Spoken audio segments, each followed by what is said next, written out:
shack at. The bottles getting nippy up the crack and we stacking chips. All of it's what I want. Plus money winners, that's what I'm on. You can say I'm gone. I prefer elevated pub sports radio. Time to get educated, get produced. Leave the juice letting loose with so much abuse that the bookies wanna call a truce. They getting slaughtered. Can't forget Jeff and low baggers in the chat. That's a lethal weapon 'cause we be pubbing.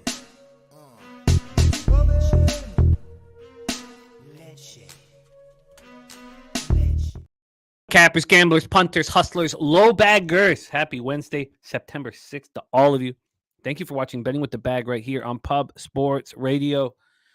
It was a hell of a day yesterday. All the months of discussing with Troy about our new football show and the preparation that goes into capping it. And then we had this 3.5 hour marathon show. And when I left, when I was sitting there, I was too exhausted to decide what to add to my card. I thought, get some rest and look at it with a clear mind on Wednesday and then make your bets and put in your action. But when I was sitting there, I was thinking, good God, am I excited about working with Troy Torrance this year. And having him as a bigger part of our community. I'm just extremely excited, and I love building from within. I think that's what makes any team work. I would say company, but I'm new to this world. I worked at Chevron for 6 months in 2000, but that was my only job until I went down to Costa Rica in 2017. So I don't know. All I know from companies is the last 6 years or so. But man, was he impressive. And am I excited to work with him and all the cappers in the chat. I mean, the chat was so live and so intelligent and thoughtful.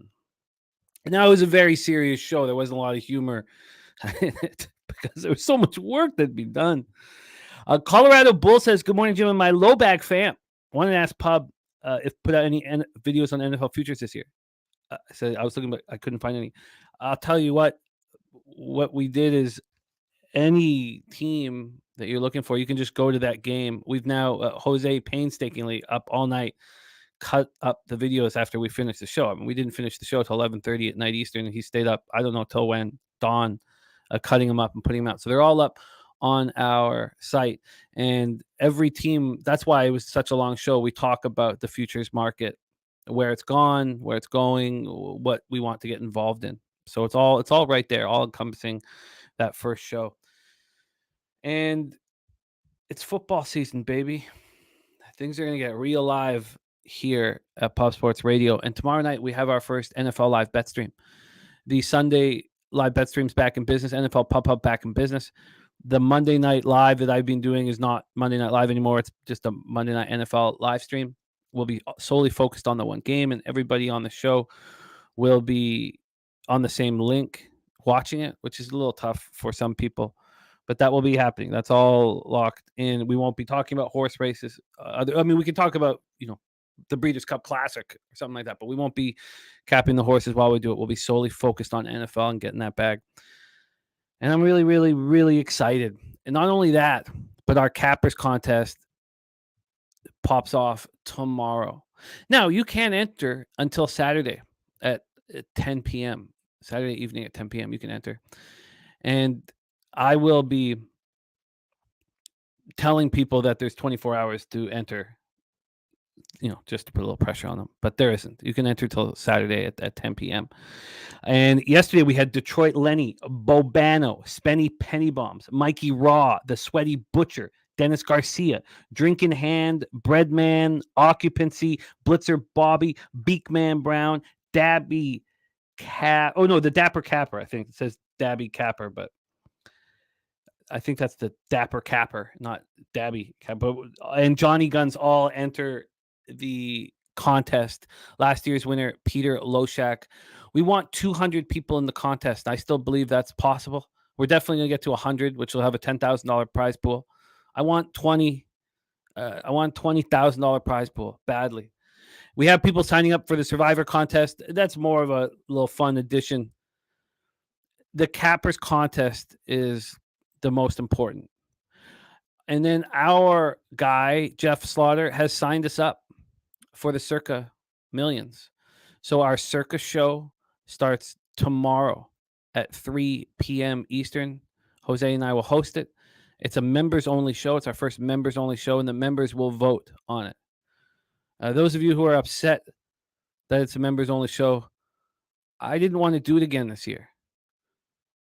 I don't want to sit with a bunch of public picks and expect success when we know that the books make 90% of their cash off the public in NFL. 90% of their money over a year they make in NFL off of recreational gamblers, and I don't want to be sitting. I don't want to do that.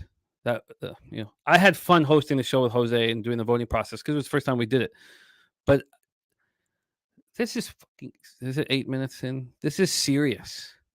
This couldn't be more serious. And I just don't want to sit around, and I'm trying so hard not to swear because we need to get 8 minutes without coarse language. But you guys know what I'm thinking.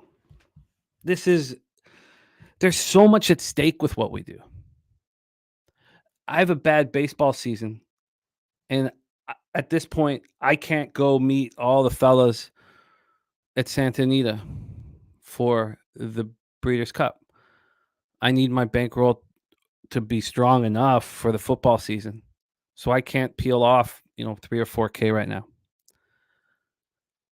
And if I have a bad football season, what happens next? I mean, there's consequences to your actions. There's consequences to your capping. We all know that. Also, I've barely slept, so I may be emoting at times when I would choose not to or prefer not to.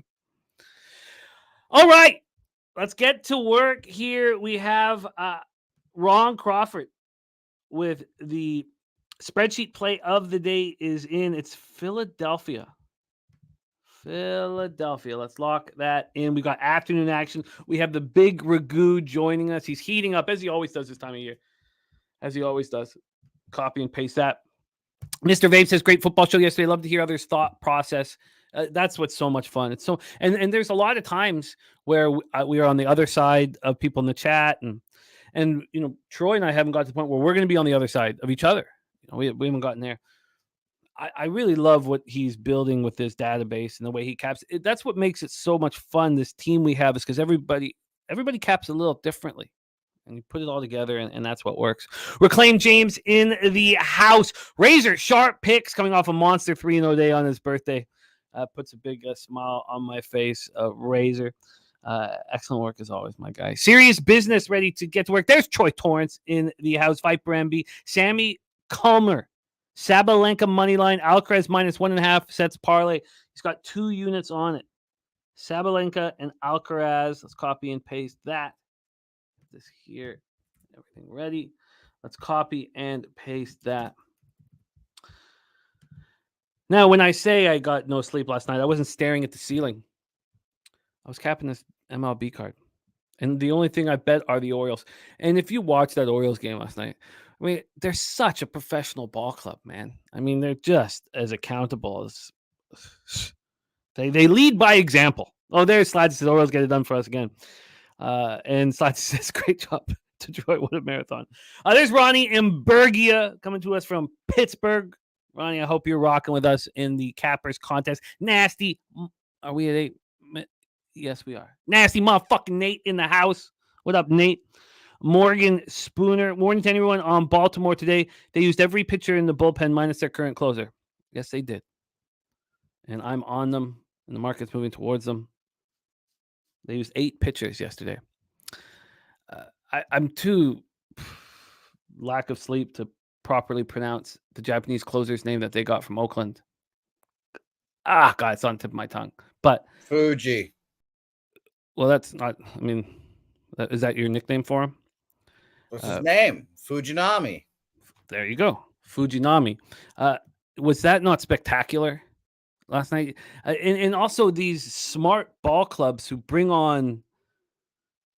strikeout artists. Bring out guys who throw 100. Yeah, maybe he's got an 8 ERA with Oakland, but he throws 100. Let's figure him out and that's what's happened. Jose, can you send our guy, the Big Ragoo, the link? We've been a little. Jose was up all night editing and doing such a spectacular job. Jose does not get enough credit and respect for what he does for us, but we need to send Big Ragoo the link. Morgan Spooner giving us a warning on Baltimore. Yeah, Morgan, look, I wouldn't bet them today. There'd been lots of times over the last month I wouldn't bet them, but I do bet them every day. And I'm so thankful. And I hope some of you watch Canada take care of Slovenia today in basketball. I'm so excited looking at my futures. So at this point now, I can't lose. How much money am I going to make on Team Canada in basketball? I don't think I've ever said that out loud because we've never made the semis of any tournament ever before. And Shea Gilgeous-Alexander, well, I got to pick up that jersey. Sap and Barrett. Man, maybe I need that Barrett next jersey. Kush God in the house. Oh, Morgan Spooner is so funny.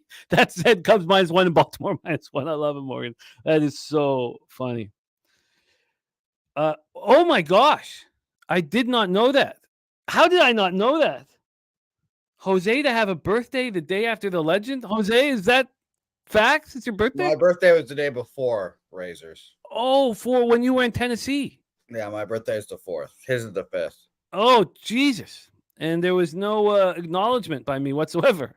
It's okay. No, not many people at Pub Sports Radio know my birthday. It's all right. That makes me I don't like that. I don't like that we didn't give you the love that you so deserve. Tell us a little bit quickly about Tennessee. Was it a great time? Yeah, we saw some bears. That was interesting. Sure. I did some. Is this like gay bar speak? No, actual bears. That was interesting. Yeah, yeah. I did some vitamins that made me really had to shit the next day. That was interesting. But it was a great time. You know, I'm overall exhausted still. Glad all the videos are up. By the way, I'm pretty sure you could have watched the Titanic one time through by the end of the show yesterday with Troy, but we respect it. So obviously, that was going to be the longest show, and hopefully in the future they'll be shorter. But thank you as always. And I'm almost a winning capper in baseball. I have to tweet out my record and shit, but we're climbing out of that hole. So shout out to that, and appreciate everyone that says happy birthday and all that. Oh yeah, and shout out to Reclaim James, great guy. That was dope. You guys got the hang, man. He's money. Aren't these low baggers just money in the bank, man? When you meet them, that's what's so much fun about Pubapalooza, is you finally meet people that you've never met before, but you've worked with and they're everything that you imagine them to be. That's such a good feeling. So we are disappointed in life constantly. And so that's why I always say you have to have realistic expectations. If you can't have realistic expectations, I started doing that with my dad when I was young. I was like, okay, I have realistic expectations from you. I expect nothing from you. That's why I expect no one to say happy birthday to me. And now you're still pleased. So I get it. But exactly. That's why there's no harm here. The only thing keeping me going right now is those stupid piece of shits Rangers that I have been saying for fucking months that this team is a bunch of fucking yahoos. And look at us now. I have the screenshots of these motherfuckers talking shit about how, it's a fucking donation. The Rangers are going to win everything. You fucking idiot. I have the screenshots. I'm coming for your fucking ass. Well, what also comes up is, could I cash their season win total under? Of course you can. They fucking suck. It's possible. Come on. It's unlikely. It's our Blue Jays, we're fucking doing it. They have to go 16-6 over these last 22 games for me to cash their win total over. That's difficult. That is difficult. And I told you, and by the way, Tennessee, that sweet, sweet legal gambling. Shout out to Florida State. I was thinking of my guy, the Big Ragoo, when I put up bukus of money on Florida State after thinking that LSU was going to win the entire time and basically paying for my trip with Florida State. So that was the ideal scenario right there. And no shout out to UTSA, who tried to bankrupt me this weekend. However, I will remind everyone that we're going to just demolish Texas State this weekend. We're going to take them out back, and just show them what's what. I saw the line was at 12.5. Go ahead and take the 12.5 because it's going to be an ass beating. And I'm not talking about the fights that are going to happen and the tailgate when we kick Texas State's ass on the tailgate too. And just a reminder as well, I'll be going to that game in full wedding attire because I'm going to a wedding right after that game. So it's going to be a lot of fun. Cannot wait. We need pics of that, man. We need pics of that. There's Deacon Mike, Wine Time Sports. Slatsy says, first time in a month I'm not on the Orioles. Wow, Slatsy. I remember well when... loyalty. No fucking loyalty. I remember well when Jose let me down. There was a huge casher for me. So what an asshole that Slatsy. Don't come back on, Slatsy. Don't put your stink on it, Slatsy, you fuck. I guess I don't have anything to say now. I can't believe Slatsy's just leaving me alone here. Mr. Vape says, all my success is based on promoting the right people in my company. Says Mr. Vape. Says, all about taking care of your people. I love that. I love that. Reclaim James, you're the man. I can't wait till I get a chance to have drinks with you too and get to a nice bar in Knoxville. That bar looks great. Markel Von Polo, RVD 420, Ricky Levine. Sammy Comer says, is there any way to pay for Cappers contest through PayPal? Wouldn't accept my Visa. I can take care of it for you, Sammy. So let's just talk up. Just hit me on DM me and I'll get you in. We'll figure that out together. No problem. KBO spreadsheet play today is in NC Dinos for Ron Crawford. There's Johnny Gunn says, this is my last day in California before I move to Texas just in time for football season. I'm trying to convince my girlfriend that we should move to San Antonio. I'm working hard on it. Working very hard. Ricky Living says, where's the link for the Survivor contest? Jose's got that up there. There's Mally Mal in the house. Great to see you. So we have a lot of work to do. I'm a little behind giving the shout-outs, but they're important to me. And I should have given Jose a shout-out for his birthday. I feel bad. Deacon Mike says he'll loan me $20. Wow, Deacon, I'm good.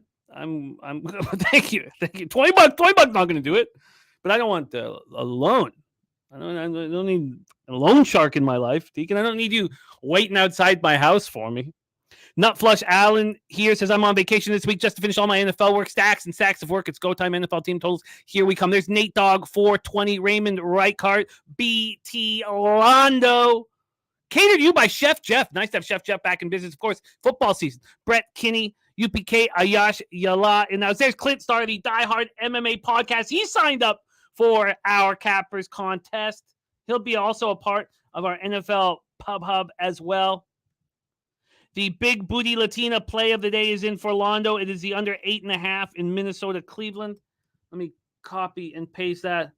What a disgrace the Guardians have been the last couple days. There's Jay Smooth, ready to get to work. Brian Watson, Joe T, Joseph Thompson. He'll be in the contest, and we've got to do that. Jose, I've got a list of things we've got to do today for the contest. We got to get our guys who've won their way in. Got to get them locked in. Raymond Reichart, Fly White, Mike M. Holland. Just Darren moved on Peralta over 7.5 Ks and Diamondbacks team total over 5.5. What a huge move on the Brew Crew in this morning game. It makes sense. I missed it. Makes sense. Zach Davies, we talked about last week, all these pitchers. There were 3 pitchers in particular who were off for a month. Joe Ryan, another one, or 3 weeks to a month due to something, generally lower back or hamstring type of stuff. And they needed the break. They've come back and shoved, and I have not made enough money off it. Brett Kinney says, one more sleep before football's back. Thank you, Christopher Tatum. It's great to have you in the chat, man. Your money in the bank. It is time to get to work. There's the nuke worker in the house. Carlos Garcia ready to go. Had Verlander first 500. That's had to move to the over. But if you romanticize baseball, which is a pretty easy thing to do, you see Verlander and Scherzer, you want to be on the first 5 under. I'm interested in it. Big Ragoo says, tell Jose's birthday's over. Time to get to work. Fly White Mike. Oh, I just got it before the tournament. So I got 10-1 and I got 6-1 to lose in the finals. I got 6-1 to lose in the semis and plus 575 to lose in the finals. But I laddered the action. So I have 100. Oh, I also have a Shea for MVP for $50. $50 on Shea for MVP. 100 for them to lose in the semis, 150 for them to lose in the finals, and 200 for them to win it all at 10-1. So there's no hedging, there's no nothing. I sit back and just enjoy basketball. Very, very enjoyable. Christopher Comatini, JW, Swig Bets. Thank you, man. Thank you for being thank you for the new show. We're really excited about it. And Deacon Mike says, Jose, I got you a birthday present. Same thing as last year, only bigger, which was nothing. God. Naflashan says, again, we have a few weeks of MLB advantage spots. Take advantage of them. When the bottom teams, Oakland, White Sox, Rockies, Angels, when they get a lead against teams competing for the division, take full advantage of it live. I love it. All right. I wish I could give you guys all a shout out, but we got to get to work. Let me just Robert Freeney, Gifted Cartel, Jarek White, Coogee Camp, Jeffrey Moore, Top Set, True Allah, 4th and 1, Entertainment, DT, Live Scratching, LJ from H-Town saying, no, don't do it, Jimmy. Don't do what? Can't remember what I was talking about. Can you let me know what the hell what I shouldn't be doing? All right, let's get to work. And again, Clint, 2 for 2 on 5-unit max bets. Sugar Shane was his last one, plus money. Both of them have been plus money. He's going for 3 for 3, UFC 293, tied to Ivasa, plus 210. Oh, don't move to San Antonio. No, LJ, well, you can tell, but I can't. I have to move to San Antonio. San Antonio is the only spot I can move to in Texas. I have to be right beside Pub Sports Radio in Southtown 101. That's the whole pitch is based on it. So it's San Antonio or nothing. I've got some great houses for rent on my street. Maybe you could buy one, you know? Well, I could only dream of buying houses in Toronto and my hometown of Vancouver, but San Antonio, you can actually buy a house. Yeah, man. You know, Jimmy, we'll work something out. As a Texas resident, you get your down payment on your first house purchase for free. So I got you. Just put it under my name, and I'll be your landlord. That'll be great. I don't know about that. Ricky Levine says, trying to log in Survivor Pool won't let me. If anybody's having any problems with our contest at all, you email pubsportsradio@gmail.com, and our guy Sean will take care of you right away. Okay.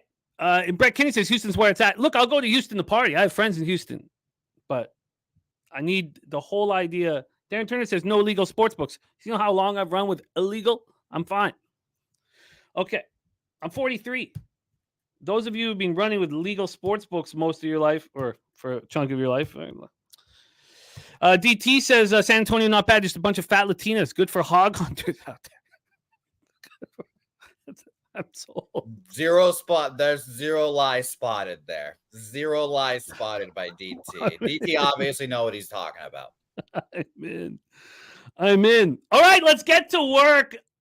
I get so excited every second Wednesday when I get to work with this capper. I look up to him as a man and look up to him as a capper, and we get to work with him every 2 weeks in the summer, but it's going to be more. And also, this is the last Wednesday where we won't be moving on college football. We won't be capping college football. It was my fault for not setting it up, but starting every show now with Ragoo, we'll have college football on deck as well, as he is the star, one of the stars of The Boss and the Sauce with our guy DJ Big Boss. So let's bring him on. Without further ado, now making his home in Ocala, Florida, horse country by way of New York City. Please welcome the Big Ragoo to the show. Doc, how are you, my man? What's happening, guys? Hey, I was loving the content behind the screens, man. I was chalking off all Jose's zingers. You know, he had a bunch of them today. Happy belated birthday to my boy, Jose. And Jose's trying to become Joe Shiesty. Seems like trying to become your landlord, trying to hook up. You know, Jose, take it easy on our guy. Let him get his feet wet. Then you help him out a little bit. And then, like I said, happy belated birthday for him. And yes, Charles Barkley agrees with our guy in the chat. There are some big women in San Antonio. And I've seen them firsthand, too. But I did see some foxes down there, too. Salute to you guys. You know who you are. Oh, it's nice to have you in business with us, Doc. I see you heating up in MLB. Let's get to work, my friend. I've got everything set up, so let's roll. 12:35 p.m. Eastern. Milwaukee Brewers 77-61, 37-33 on the road at the Pittsburgh Pirates. 64-75, 33-37 at home at PNC Park in Pittsburgh, Pennsylvania. Let's get right into the weather here. This game popping off in an hour and 9 minutes, 85 Fahrenheit, 6.3 miles per hour, right to left, slightly out, and it gets heavier as the game goes on. Gets up to 8.3 miles per hour. It's hot in Pittsburgh. Take a look at Ballpark Pal, and it's not quite as offensive as we saw last week, the most offensive situation I'd seen in Pittsburgh all year, but plus 9% home runs, plus 7% doubles and triples, plus 8% runs. Again, I have only bet the Baltimore Orioles, and I bet them last night. I've not moved on any of these spots. Pinnacle has not moved this total to 8.5. Other books have. And Pinnacle opened this total at 8.5. You know, I think I got a little mixed up with the way Bet365 had done this because I didn't see Pinnacle's numbers when I looked this morning. I like the 8.5. Now we've had this huge move towards the Brewers. Let me just see what it is. It's 8.5 at minus 120 at Bet365 right now. Now we do have offensive weather, but I'm immediately interested. This moved to 8 22 minutes ago. So let's pull up the money line here. I have everything set up, right? Yes, I do. Okay. The money line in this one, we're going to go right to Pinnacle. Oh, God, of course. I have serious. Okay. I thought I had set up both on totals. Okay. The money line sitting at minus 174 for Milwaukee. What the hell? Why did I think there had been this massive move? Oh, because I was looking at Bet Online. Okay, so Pinnacle opens this one at 8:01 a.m. Let's go to Bet Online. I think that'll give us a better idea of what's happened here.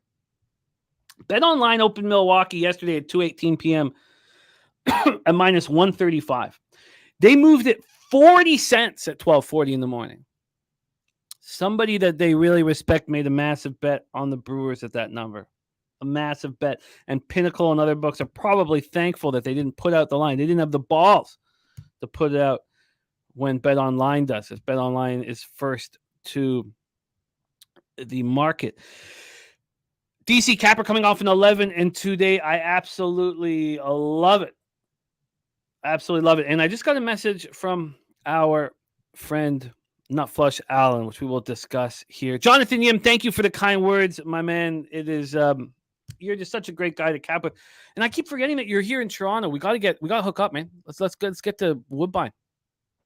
All right, let's break this down, but let's also pull up the cash flow here. Here we go. Excuse me. Cash flow here.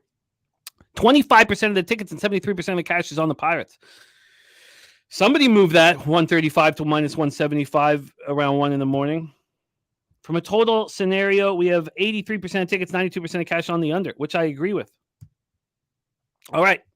Milwaukee Brewers. Freddie Peralta on the bump, 11-8, 3.85 ERA, 1.14 whip. He's pitching very well right now. Last start, 1 earned run. It was a solo shot, 7-5 win at home versus Philadelphia. A tough Philly lineup. On the road, 4.19 ERA isn't being quite as stingy as he's been at home, but he's been very good everywhere lately. Then we have Colin Selby. Let's bring up Colin Selby here. He was not a starter at Indianapolis this year. He started 0 games. He closed 9 of them. So this is a bullpen day for the Pittsburgh Pirates. Selby, again, if you want any background on him, he's 25 years old, 16th round pick in the 2018 draft. And in Indianapolis this year, he was really good, 3.86 ERA.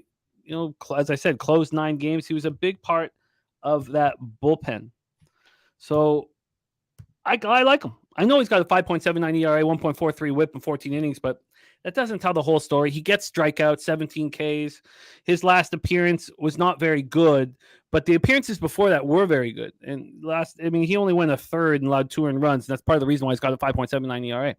Braves are not hitting. 231, 674 OPS versus righty since August 1st. Pirates, 233, 727. This Brewers bullpen, 3.21 ERA, has been very good. And so is the Pirates bullpen. Not quite as good, but 3.98 ERA. Take it away for us here, Doc. I would like to move on this full game under right now. But Gifted Cartel's on the over 8.5. And that makes me a little uncomfortable. Gifted Cartel saying on June 18th, Peralta went 6 innings at home in a 5-2 win, and then June 30th went to Pittsburgh, took a loss 8-7. He's a different pitcher, and I'll go over some of his splits of late. So that doesn't concern me what happened with him against Pittsburgh 2 months ago, because he didn't look good to start the year. Take it away for us, Doc. What do you think about this spot? Afternoon action for us, Brewers Pirates. It's really interesting spots as far as a gambling perspective goes, because I tried to look at I looked at Selby, couldn't put much together on him. Then I guess they have Bailey Falter listed as the primary. Is that what you show? I'll pull that up right now. But definitely Selby. The books have Selby starting. Yeah, but I'll pull up RotoWire right now. But anyways, I'll get into it a bit here. So the Buccos they've been winning. I think they won like 6 out of the last 7 prior going in yesterday, and they've been playing pretty decent ball. It's been their MO all season with this team. They've got a bunch of young kids they're trying to develop, and they're going to continue to do so the rest of the year out.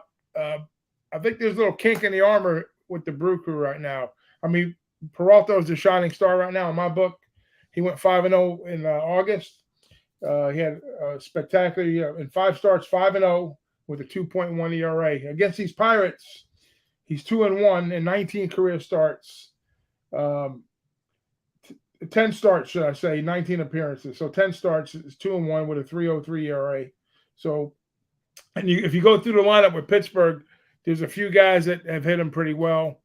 I think it's more towards the middle part of the lineup if you go back and look at it.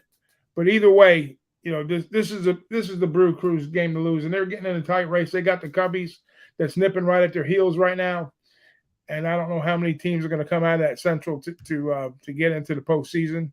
We might get a wild card, or we might not, depending how they finish up. So they're sitting at 77 and 61. The Cubs are 75 and 64, and you also got the Reds right there too. But as far as today goes, not knowing much about this kid Selby and looking at the bullpen day, I mean, it almost have to be a Peralta spot here to figure out how to play him some form or fashion. I'm not crazy about the total because I'm really worried about the bullpen day for Pittsburgh. And if you trust Milwaukee's bats, then you might want to maybe shy away from the underlook. But if you don't think Milwaukee's hitting the ball, and they will get some innings out of Peralta, let's say 5-6, and the middle relief holds up for Pittsburgh, maybe a first 5 under is not a bad look here. But I'm not getting to the window with this game. The problem is Falter. I was hoping this would be a legit bullpen day for the Pirates. Yeah. The Milwaukee, who aren't hitting righties, are smashing lefties. 290, 824 OPS.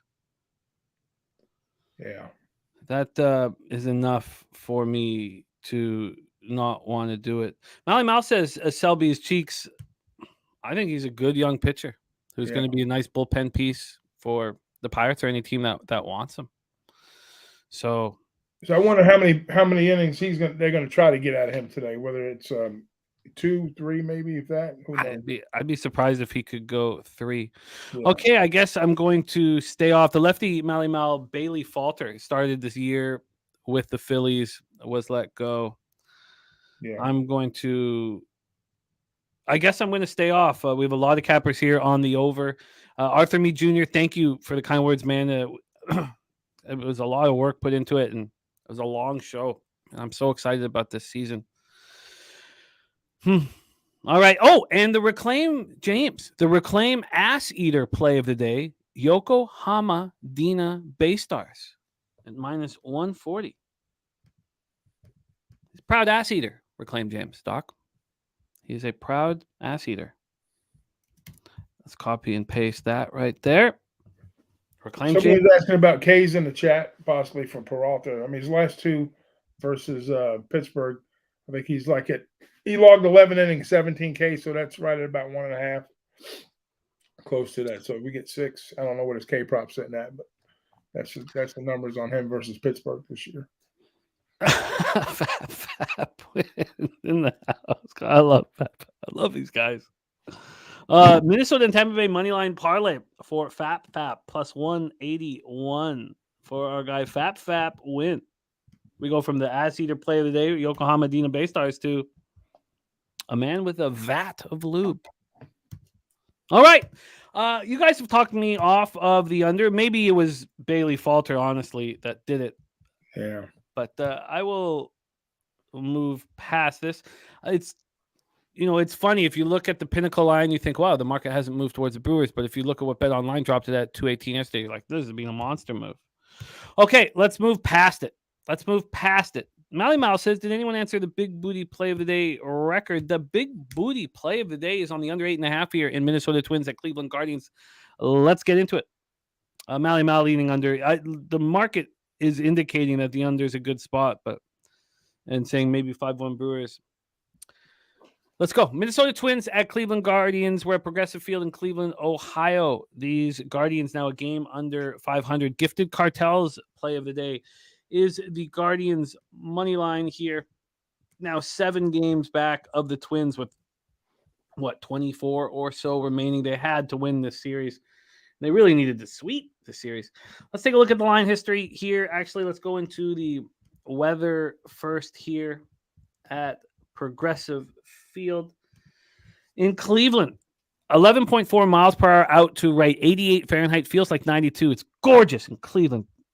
Stays between 11.4 and 12 miles per hour. Let's get into Ballpark Pal. Their thoughts on Progressive Field is very offensive ballpark today. Plus 22% home runs, plus 9% doubles and triples, plus 15% runs. Take a look at the line history here. Move over to Pinnacle because we're set up there on Bet Online. Gavin Williams against Joe Ryan. And Gavin Williams, can we trust what happened? He left after an inning in his last start because of knee soreness. Can we trust? That was August 29th, so he's had a bit of an extra break. The Twins have gone from minus 123 to minus 121, 2 cents of movement towards the Guardians. We've all watched Joe Ryan shove since he was on the IL for about 3.5 weeks. Let's take a look at this total. This total sitting at 8.5. It has moved from the opener of 8. And not only that, but I got that's about it. Oh, yeah. It actually got up to 9. That's it. It actually got up to 9 at Pinnacle. So it opened up at 8 at 6:28 p.m. It only lasted there for 5 minutes before it hit 8.5. Then it hit 9, which tells me that Gavin might not be right.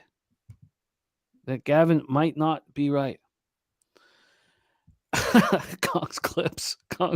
There's Joshua Nolet. Nice to see you. And Kong's Clips sharing his love of ass with the group. Joe Yurkovich saying Joe Ryan is back to his warm, fuzzy self. Rem Mo says Mini can get 9 on their own. Jake Burns says Twins being on fire without Buxton. Let's take a look at the cash flow then for this one. We have on the total 64% of tickets, 78% of cash on the over, and market moving quickly in that direction. Then we have 54% tickets, 75% of cash on the Guardians. Al Cervic, you're the man. Thank you for joining us. Joe Ryan, 10-8, 4.20 ERA, 1.12 whip, 166 Ks and 137 innings, and he's back to being the old Joe Ryan. He looked horrific. We dropped all his stats in the last show of how bad he was, and I could pull it up, but he was just horrific over 7 starts. Unbelievably bad. But he had a great start to the year through his first 15 starts. It's amazing what 7 bad starts will do to your numbers. Now he's cleaned it up. His last start, 5-1 win at the Rangers, 6 innings, 1 earned run. It was a solo shot, 7 Ks, no walks. And on the road, he's got 4.68 ERA, 256 opponents batting average. Again, those numbers are skewed. Then we have Gavin Williams, who left to start with knee soreness. He's been solid all year. He's going to be a great pitcher for this organization. At home, he's been a little worse than he's been on the road, but the sample size, 42 innings, not that much. Twins versus righties, 253, 797 OPS. Guardians versus righties, 251, 697 OPS. Twins bullpen, 4.71 ERA. Guardians bullpen, 3.96 ERA. That's all these stats are from August 1st. Take it away for us here. We have Gifted Cartel with the play of the day on the Guardians money line. Londo Big Booty Latina play today on the under 8.5. What do you want to do here, Ragoo? Take it away. Twinkies, Guardians. All right. So I think finally the Twins have turned the corner on the old tribe, whatever you want to call them this week, the Guardians. Ryan, which is the reason why I'm going to jump on these guys and jump on them early. He's had some really good success at Progressive Field on the splits. Look spectacular when he plays up there and up in Cleveland. He's been Like his last three, he's a 2-1 with a .87 ERA. Overall, he's like a 1.83 ERA in 7 starts against the squad here. And I like the way that the Twinkies are swinging the bats right now. You know, they're hitting like you said, without Buxton, getting the job done. They're in a good spot. They're in a good frame of mind. You know, they're starting to get, I wouldn't call it big momentum, but they kind of turned the corner since the break. And usually this is when they kind of take a step back, and Cleveland kind of jockeys back and forth a little bit. But Cleveland doesn't have the bats this year. I think the staff's a little undermined at the same time. And they're the only team in the Central that has plus run differential, like at 70, not triple digits like the bigger teams, but they're capable and they're playing solid ball now. And I like the look of Ryan going into Progressive Field, and I want to get involved with him early. I think the price is cheap enough. I know they're playing on the road, and I know they should be favored in this spot without a doubt against Williams. So I think it's a buy-on spot for Ryan here. I think he's in good form and has a decent outing. So, and I know they scored a bunch of runs late the other day in the bullpen against the Twins, but Ryan's going to get the job done early, and I'm going to be on him first 5. Are we going to take the -0.5, or are we going to go on the money line? I'm going to do the money line today. Line? All right, well, let's see if we can get you the best number. A lot of -130s, a ton of -130s, and Bet Online giving you the best line at -125. Shout out to Bet Online and our poker tournaments there. That was extremely fun. We're talking about doing a Thanksgiving poker tournament on the Friday of Thanksgiving, and we'll discuss that more. We'd like to raise the stakes a little bit and see if that works. If it doesn't work, we'll go back to 25, but it'd be nice to raise the stakes a little bit. -125 for the Minnesota Twins first 5.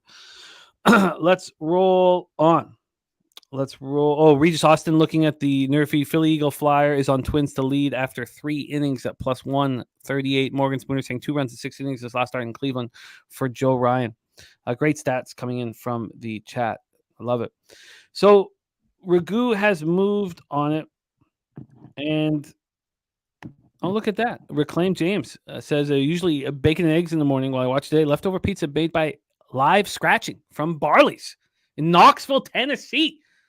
We got Knoxville in the house. Shout out to Barley's and shout out to their pizza. If Reclaim James likes it, we'll like it too. Gifted Cartel on the Guardians and the under. Big booty Latino on that under 8.5. And we've seen that big move to the over. There's Dabra Cadabra in the house. Our guy, Jose, has lost his Wi-Fi, so I will be taking over the hopefully it'll come back, but we have graphics at least for the next few games. So let's move on. I'm a little disappointed that I'm not going to have action at this point. I mean, I'll be ready to attack live, but 12:35 game, 1:10 game gone, and no action for me. Let's move on to the Giants versus the Cubs, the faltering Giants against the Cubs, who are flying high, 39-31 at home, 11 games over 500. And shout out to Troy Torrance's dad, Mr. Torrance. Troy opened him up an account at FanDuel with the $1,000 free bet. Put in $1,000, made the free bet on the Cubs over their win total. Gonna cash it. Deacon Mike says, wind ripping out to center again at Wrigley. Runs will be scored. Morale leading off. We will be watching to see him get beaned, see if he gets beaned for his antics after last night's homer. Look at that. Look at that. And Philly Eagle Flyer might sprinkle on the first 2 innings draw at +172 on this game live. Philly Eagle Flyer, is that this Giants game that we're talking about or the Guardians Cleveland game? But let's talk about this Giants Cubbies spot. We've heard that the wind is blowing out. I know that Deacon has that Wrigley camera on 24 hours a day.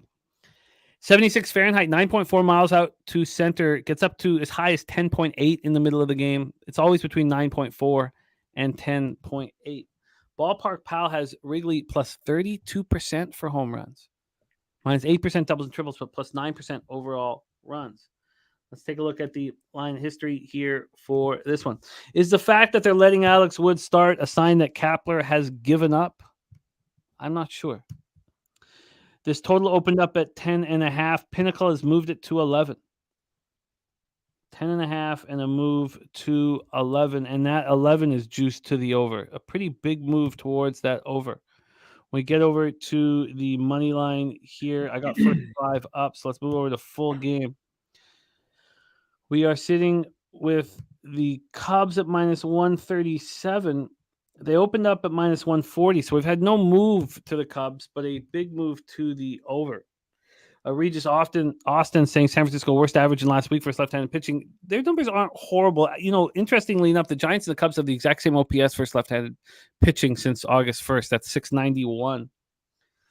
So let's take a look at the cash flow then with this big move to the over and no move to the Cubbies. 78% of tickets and 95% of the cash is on the Chicago Cubs, and the market's not moving towards them. That's wild. Then you only have 41% of the tickets, but 87% of cash on the over. Wow. That is a sharp move to the over. 10.5 here at Bet365, but it's minus 130 to that over. Love to see what Penny is doing with this. Feels like an over. Now, in Jordan Wicks' last start, it was his birthday. I forget if we turned 24 or 25. This is a guy who's not lost a game this year. Not in AA, not in AAA, not in the majors. And it was his birthday. And I was like, what? Is he just going to keep rolling? Is he just this fucking magical dude? And that's exactly what happened. I believe it was up against Ashcraft, but I don't know if that's certain. But 5 innings, 5 hits, 1 earned run, 3 Ks, 3 walks, and 6-2 win at the Reds. He's a monster. He's an absolute monster.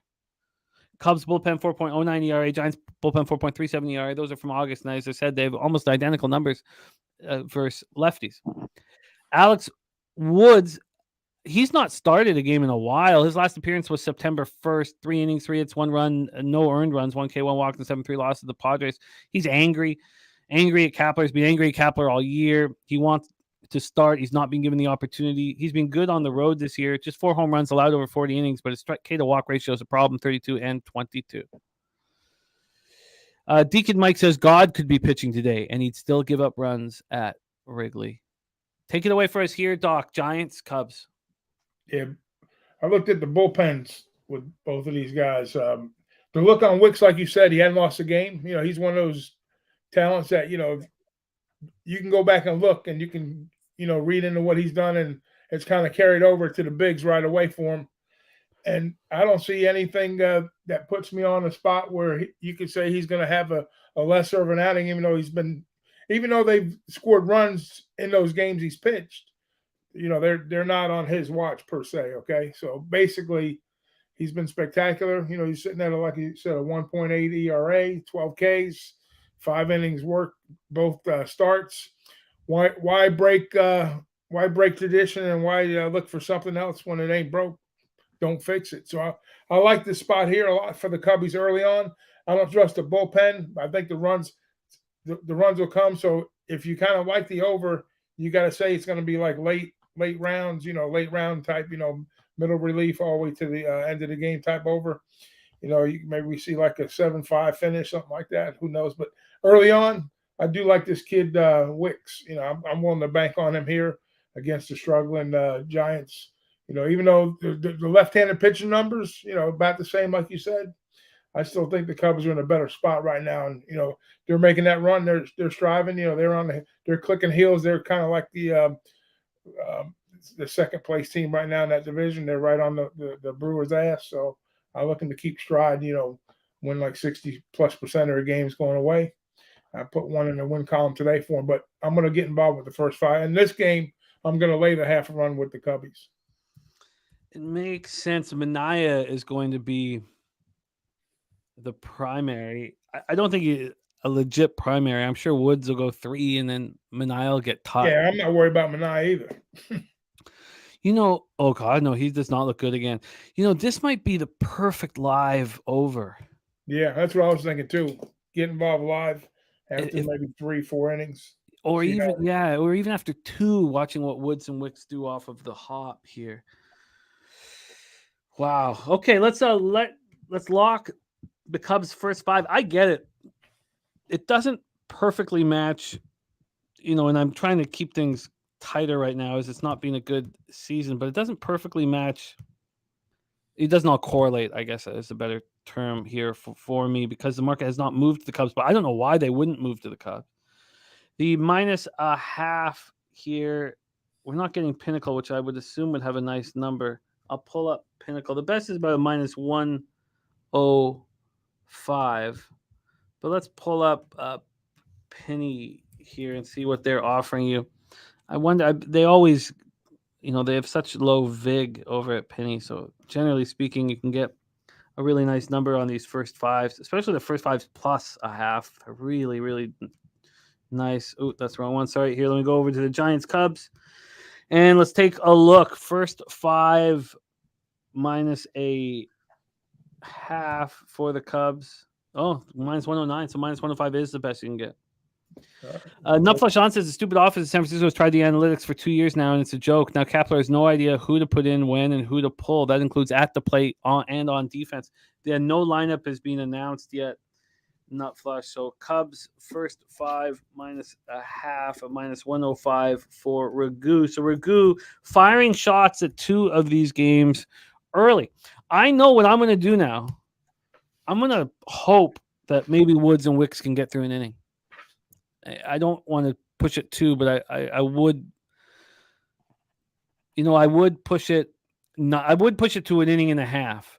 I imagine that if Alex Woods can get through that first inning, that the Cubs will tag him on the second inning. I'll be looking at moving live here, a live over if it's possible. There's Tori Coker in the house. What up, Tori? Saturated says go Cubbies. There's the dab father in the house. What up?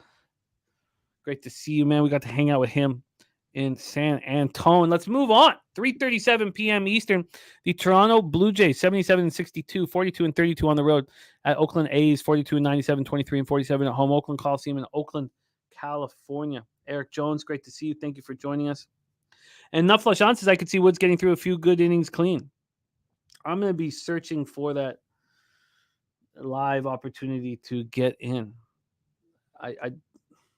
Speaking of Pinnacle, what do they have that full game at 10.5? Because they've got the 11 up. The over 10.5 -134. It's -130 at Bet365. I've got a plan there. Philly Eagle Flyer, looking at that Cubs first 2 innings draw is another possible game. Philly Eagle Flyer has been crushing these first 2 inning draws and first 3 inning draws. They're always at big plus monies, and he's been crushing them. All right, let's talk about this one. We're at Oakland Coliseum, and it's still warm on the West Coast. 68 Fahrenheit at first pitch, 5.1 miles per hour to right center, and stays very light wind, 5.1 to 5.8. Oh, there we go. Sorry. Thank you, Jose. Jose is back here, but he's on his own hotspot. The Wi-Fi is down at his place. Nate Dogg looking at Ryu over strikeouts and Toronto moneyline same game parlay. Ryu versus JP Spears. Let's take a look at Ballpark Pals expectations here of Oakland Coliseum. -13% home runs, -1% doubles and triples, -8% overall. It's the second least offensive park today as compared to their average. Let's go to the full game here for A's, Jays. And the Jays are heating up thanks to some surprise call-ups. They said that we had no skill. We have some pitchers, Tiedemann and others down there, but they said that we didn't have position players down there, and it turns out that we do. Toronto opening up at -165. They're now -163. This line came out at 6:30 p.m., so no movement towards Toronto. I do not trust Hyunjin Ryu at all. Nutflush Allen says it all depends on what lineup Kristen's boyfriend gives out. Yes, Kristen has a thing for Kepler, and you can tell that it's in Nutflush's head. Okay, let's Nasty Nate. The Brewers look was nothing from both of Ragoo and I lean to the under with Mally Mal, but there was a bunch of cappers confident on the over, and I can't with Bailey Falter coming in and the way the Brewers are hitting lefties move on it, which is why I didn't here. So there's really nothing from us. But let's go back to this spot. I do not trust Ryu at all. We have no move on the money line towards the Jays. I mean, do you trust Sears? I mean, it's hard to trust either of these guys. But God, with the offensive weather, I guess it's not an offensive setup. Maybe these guys are. Look at this. This total has dropped down to 8 here. This opened up at 8.5, dropped to 8 at 1:55 a.m., back up to 8.5, and then down to 8 once more. And this is juiced pretty heavy to the under 8. Wow, minus 115 to the under 8. That is surprising. Same line over at Bet365. So we have a big move to the under. So I guess they expect Ryu to pitch well here, which is very surprising. Let's take a look at the cash flow we have for this one. On the total, 42% of tickets, 75% of cash on the under. On the money line, we have 10% of the tickets on the A's, but 26% of the cash. Mike M says Toronto minus 4.5 might be a good look here. BJ says Blue Jays win when Ryu is on the mound. Londo says I like the Blue Jays, cashed on them last night. And Eric Jones says these Brewers are 1-10 to the under. 10 out of 11 unders when playing on Wednesday. Wow. Okay, or the last 11 at least. Ryu, 2.48 ERA, 1.03 whip. I guess I don't know what my issue is. I mean, he went into the thin air in Colorado and he pitched really well. Over 5 innings, he allowed just 2 runs. They ended up getting 7 runs against the rest of the staff in 4 innings. So he pitched much better than, replacement. JP Sears, 3-11, 4.60 ERA. He's coming off a great start at home. 9-2 win at home versus the Angels. Didn't allow a run over 6 innings. At home, he's got a 4.98 ERA. He's allowed a ton of jacks, but I really don't trust this team, the Jays, to be extremely offensive. When we take a look at this lineup, it's not a lineup that I think. I mean, it's not official yet, but Springer, Schneider, Guerrero, Merrifield cleaning up. You have Kirk, who's been bad all year. Espinal is starting to heat up. Clement, McCoy, and Varsho. So Horowitz not going to be in the lineup. They're putting all righties except for Varsho and all righties in the A's lineup. Wow, 9 righties the A's are pulling out to go up against Ryu. I'm going to pull up Ryu's splits here to get a better idea of how bad he is against righties. But Jays versus lefties right now, they're smashing them. 324, 897. I said this last week. They were up against the lefty, and I was like, who in this lineup is really smashing lefties? And they did it again. They smashed lefties again. It's hard to believe. A's just 221, 646 OPS. Jays bullpen 3.30 ERA since August 1st. A's 4.90. Take it away for us here, Doc. 3:37 p.m. Eastern afternoon action. Jays, A's. Yeah, so basically this whole cap comes down to we're talking total now or wins. The win numbers is pretty high up there, which it should be in this spot versus Sears. Sears, he's logged a few outs. He's gave up a bunch of runs and whatnot. But I know it's getting late in the season for him too. But like you say, the lineup for the Jays kind of threw me off a little bit here. But I like what Ryu's done this year. Coming back late this season, he's looked pretty decent overall. His numbers are pretty good. And surprisingly enough, some of these guys that I hated on last year are pitching pretty decent for the Jays. And I think he's in a good spot to move forward with the Jays to catch the postseason. So he's going to be working on some things. And I think it's a perfect game for him to kind of step into that role and get some decent work in this. So hopefully he gets like 5, 6 solid here. I want to be involved with it somehow, but I don't know how to do it, to be honest with you. I really don't. I'm not crazy about the lineup with the Jays. I think Sears is definitely hittable.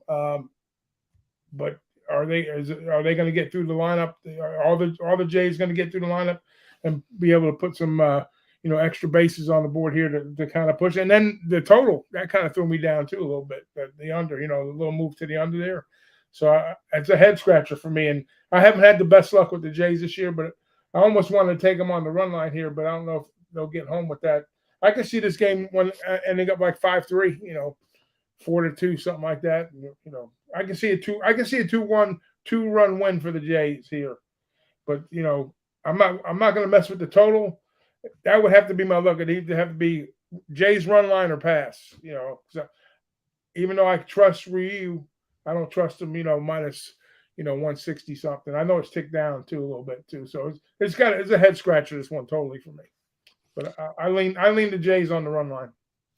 they're screaming that this game's going to go under, which Yeah, I that's can what- see now after seeing Ryu's number, especially in the thin air Colorado and JP Sears coming off shoving and consecutive home starts. But the Jays smashed lefties even with this weaker lineup. Line's not moving towards the Jays.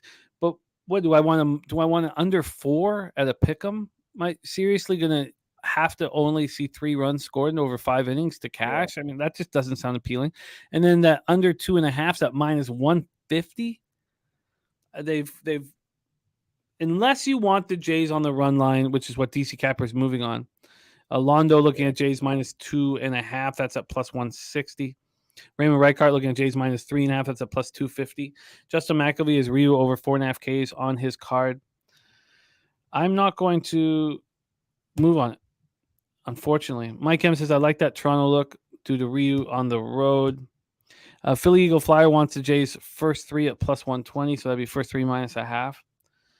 I don't need to panic. We still have 2 more afternoon MLB games.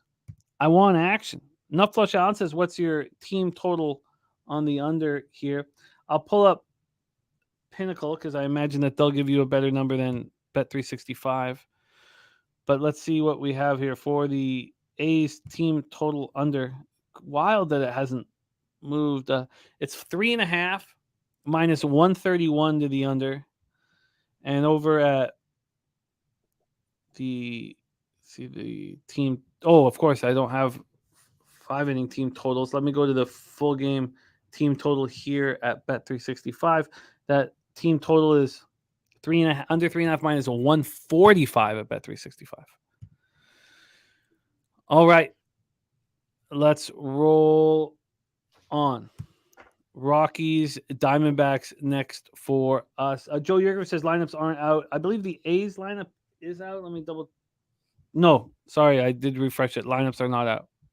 Okay, let's roll on. Next up for us, 3:40 p.m. Eastern, Colorado Rockies 51-87, 22-49 on the road. The Arizona Diamondbacks 71-68, 37-35 at home. We're at Chase Field in Phoenix, Arizona. Chris Flexen going up against Zach Davies. Zach Davies is, third straight home start. He came off the IL and he's finally, producing for the Diamondbacks, trying to make up for lost time. He's had a terrible season. 6.45 ERA, 1.54 WHIP. Chris Flexen is coming off that 13-9 loss at home versus the Jays. Flexen and Ryu, threw to a first 5 under, and then the game soared over afterwards. Gagnon says the Schneider fellow is giving the Blue Jays the boost they need. A 28th round pick, stepping up in a huge way. You nailed it, Gagnon. He's been huge. Steve G cheering for his Rockies. There's 1777 memorabilia in the house. Rocco Rogers on Christian Walker over 1.5 bases at plus 115, and Walker home run at plus 480. I will copy and paste that. We don't need to worry about the weather in Arizona. We know that roof will be closed. So let's go right into the line history. We'll start with the money line in this one. And there's not been a move here. No move towards the Diamondbacks. In fact, they opened up at minus 215. They're now just minus 202. So we've had a 13-cent move in the opposite direction. And from a total side of things, we are sitting at 9.5 right now. Juice to the under. And it did drop to 9. Interesting. I have a lukewarm feel for this under. And it did move to 9. It's not Zach Davies that I'm uncomfortable with. It's Flexen, but I am interested in this under. Joe Yerger says Davies minus 200 plus says, are you kidding me? Yeah, I mean, I don't want him at this price. Yeah. All right, let's pull up the Action Network, see what they're talking about for cash flow here. 57% of the tickets and 99% of the cash on the Colorado Rockies. So that's why the market's done what it's done. From a total side of things, 61% of tickets and 94% of the cash on the over. 94% of the cash, and the line's dropped down to 9 for a little bit. Coin says 99% cash on Colorado's nuts. There's Millsy in the house. Great to see him, Millsy. So Chris Flexen, 6.89 ERA, 1.71 WHIP. I'm not sure why the Rock. Well, I do know now. I was trying to say, why would the Rockies pick him up? He's just not bought. But the Mariners ate $3.9 million of his contract to get rid of him. On the road, he's got an 8.42 ERA, 379 points batting average. Zach Davies coming off that great start, 4-2 win at home versus the Orioles. Third straight home start where he's not been very good. Rockies are just hitting 243, 716 OPS versus righties. Diamondbacks just 240, 706. Both bullpens have been really bad. DC Capper, liking the over here, betting the over. 94% of cash on the over, and yet it's moved to the under. Good God. Let's see what Doc has to say about this one. Take it away. Rockies, Diamondbacks at Chase Field. Yeah, looking at Flexen, if you look at who he's faced in this lineup, other than Pham and Gurriel is not in the lineup today. It's pretty much blanks. I think, what's his name? Marte is like 0 for 10 in his last 10 versus him. I mean, Walker on the other side, that they've had some success a little bit, not much. But and Flexen's, I think that's why you're seeing it. I think this is going to be a spot play for the Rockies. And are you going to back Davies at that number? I mean, come on. I mean, not me, not my lifetime. No minus 200s for me. I mean, I know it's dropped down a ton. Oh, we don't have the graphic for that one. So what's the current number? Oh, my bad. Sorry, we do. Jose hooked it up for us here. Let's go. Here we go. Yeah. All right, 207, even better. So for me, this is just strictly going to be, if you want to call it value, or however you want to, define it. But there's no way in the world that the Rockies are minus 207 in this spot here. I mean, not the Rockies, the D-backs with Davies. Even though Davies did have his first win since June 7th, his last out here. I think the Rockies are good enough to generate a couple runs here early on against Davies. I don't know if he moves forward off that win that he finally got, or if he just bounces back to where he's been. But I think there's some big numbers, and like you said, with the total going down, with two guys that are north of 6 on ERA, and somebody's going to pitch a decent game here, and I think it's going to be Flexen. So I'm going to take a stab with the Rockies on the first 5 money line. A big move here from Ragoo. Rockies first 5 money line. I mean, I think that Zach Davies will continue to pitch well. He needed the break. He's got a little bit of confidence. So if Flexen pitches well, 94% of cash is on the over, and yet this dropped to 9 for a little while. So maybe a first 5 under. Yeah, it's at 5. I prefer 5.5, but let's see. Let's start by getting you the money line here for the Rockies. Dog hunting here. We got a big dog for Ragoo in these Colorado Rockies. Sharp action on them. Line not moving in the other direction. We have a plus 170 at Will Hill. Plus 170 at Will Hill. Is that going to be the best? Let's see what Pinnacle is offering for Doc on the Colorado Rockies. We're getting a plus. Where are we here? Is this not on the board? Oh, no. Sorry, here we go. So it's plus 184 full game, and first 5 just plus 154. So you're getting 16 cents better over at Will Hill. That's wild. So Pinnacle uncomfortable with the spot. Pinnacle moving it. Plus 170 for Ragoo. And put me on that first 5 under also. I'm going to join you on that first 5 under. I'm going to join you on it. First 5 under 5 here. Hopefully a sleepy start to this ball game. Chris Flexen throws well in controlled temperatures. He's used to that in Seattle. He actually had some decent numbers at home. It was always on the road where he get knocked up, and he did the same here. I think, he pitched decent in that thin air. Yes, he allowed 3 homers, but 4 earned runs over 5 2/3. The rest of his squad in 2 1/3, right? Because they had the full 9 innings because they were on the road. So in 3 1/3, the rest of the squad allowed 9 earned runs. So maybe he didn't pitch badly, and maybe he can carry that over against a Diamondbacks team that's really not hitting that hard. 243, 716 OPS for the Rockies, 240, 706 for the Diamondbacks against righties since August 1st. So I like that. Let's take a look at this first 5 under for you. It's kind of a sneaky play. I mean, it's kind of a sneaky play here. All this money on the over. The bullpens are atrocious. Those are the plays you want, man.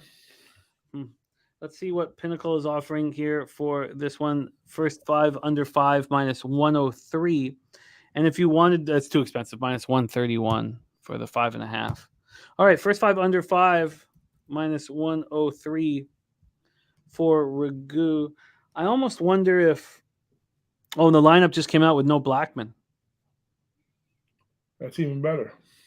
Better for the under, but probably under. Yeah, under. Yeah, not for the side for Yeah. Colorado, obviously.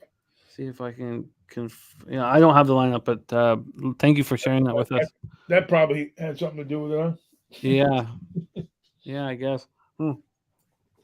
Ronnie and Bergie are rolling with you. Okay, let's roll on. So I'm going to join you on that first 5 under. And Ragoo's also on the Rockies first 5. I'm going to join you on that under. Okay, let's roll on. Rocco Rogers gave us a Christian Walker as well. We move on. 4:10 p.m. Eastern, and we have action here.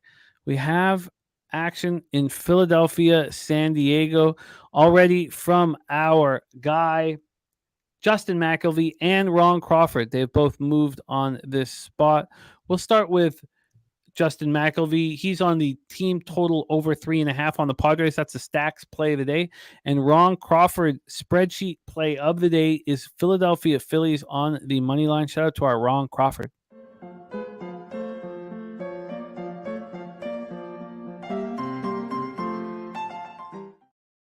Hey, all right. FYI on Blackman versus Davies, 121. Hit it. Oh, so that's perfect time to give him a rest here. Coin saying San Diego feels like the spot here. 1777 says money is on the Phillies, including mine. Mike M says walkout home last game of the series is 16-6. Let's take a look at it here. We'll start with the weather over at Petco in San Diego. We have 75 Fahrenheit hot for San Diego. 8.5 miles per hour left to right, slightly in, stays between 8.5 and 8.9. 75 Fahrenheit throughout the game. Take a look at Ballpark Pals' expectations of Petco. We must have the marine layer in some sort of effect here because it's minus 1% home runs despite the warm weather, minus 7% doubles and triples, minus 9% overall. Take a look at the line history here before we get into the cash flow. On the money line, Waka. Oh, that's first 5. Sorry, let me move over to full game here for Padres Phillies. And we're sitting with the Phillies at minus 108. They opened up at minus 115, down to minus 108. They actually got down to minus 105, but just a little bit of buyback there about 20 minutes ago. So we have a move towards the Padres, and we'll go back to the full game total here. So we move towards the Padres and a move towards the under. This opened up at 8, moved to 7.5. The first time it moved to 7.5, it jumped back up to 8. Then it stayed at 7.5. So we have a move to the under and a move to the Padres.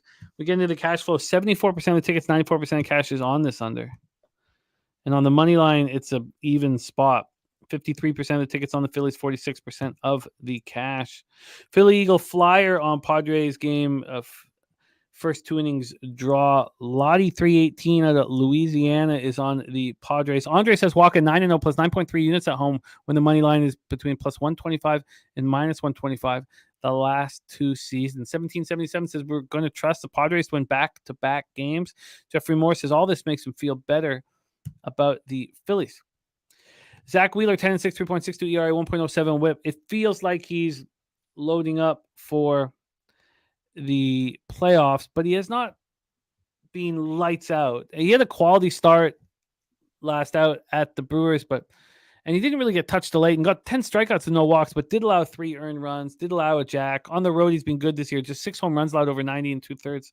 Waka coming off a good start in a 7-3 win at home versus the Giants. It was nice to see him have a good start. He'd been struggling a bit, but he's 11-2 with a 2.85 ERA and a 1.12 whip. At home, he's been even better, 2.29 ERA, 209 opponent's batting average. Phillies hitting 277, 888 versus righties.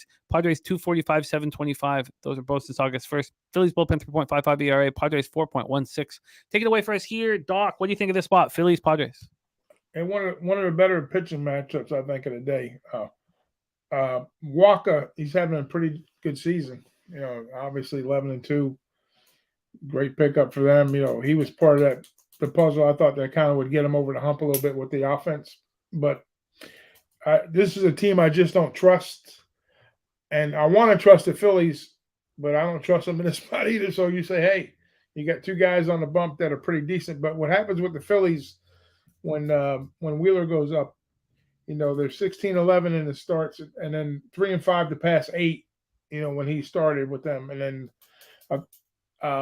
the thing with the San Diego offense, they're very inconsistent, and if you look at the market's kind of showing that too, as far as the Philly spot goes with Wheeler. I think the numbers are kind of leaning there. I think there's bigger bets right now up on the pods. I want to get involved with the Padres here. I really do, because I like Waka a lot, and I think Wheeler, like I said, they're getting ready to make that playoff run to sit atop of the wild card spot in the National League right now. So I think they'll be okay in that spot. So their job right now is just to go out and win series. So if they win one today, they'll have, the worst they can do is split the series if the Phillies win. But if they don't, then they'll have to win going away on Thursday. So this is probably one I'm going to pass on, but I wouldn't hate the Padres spot here with Waka. I'm not going to get to the window here. What do you think of this first 5 under 4? Yeah, I mean, I see it touch 7.5, and then go back up. Usually when I'm looking at 7.5, I'm always on the first 5 under, like almost like an auto play type scenario. But 8, so much. But yeah, I'd lean under 2 in here. I'm going to move on this first 5 under 4. Both of these first 5s that I'll be moving on at 340 and 410 respectively. There's no hook on either of them. So you got the 5, a push for that Arizona Rockies spot, and then you got the 4 as a push here. Yeah, that's probably not the bad look. That's probably the better look out of anything in the game. And a great point by Lottie. No Trey Turner, and he's just white hot right now.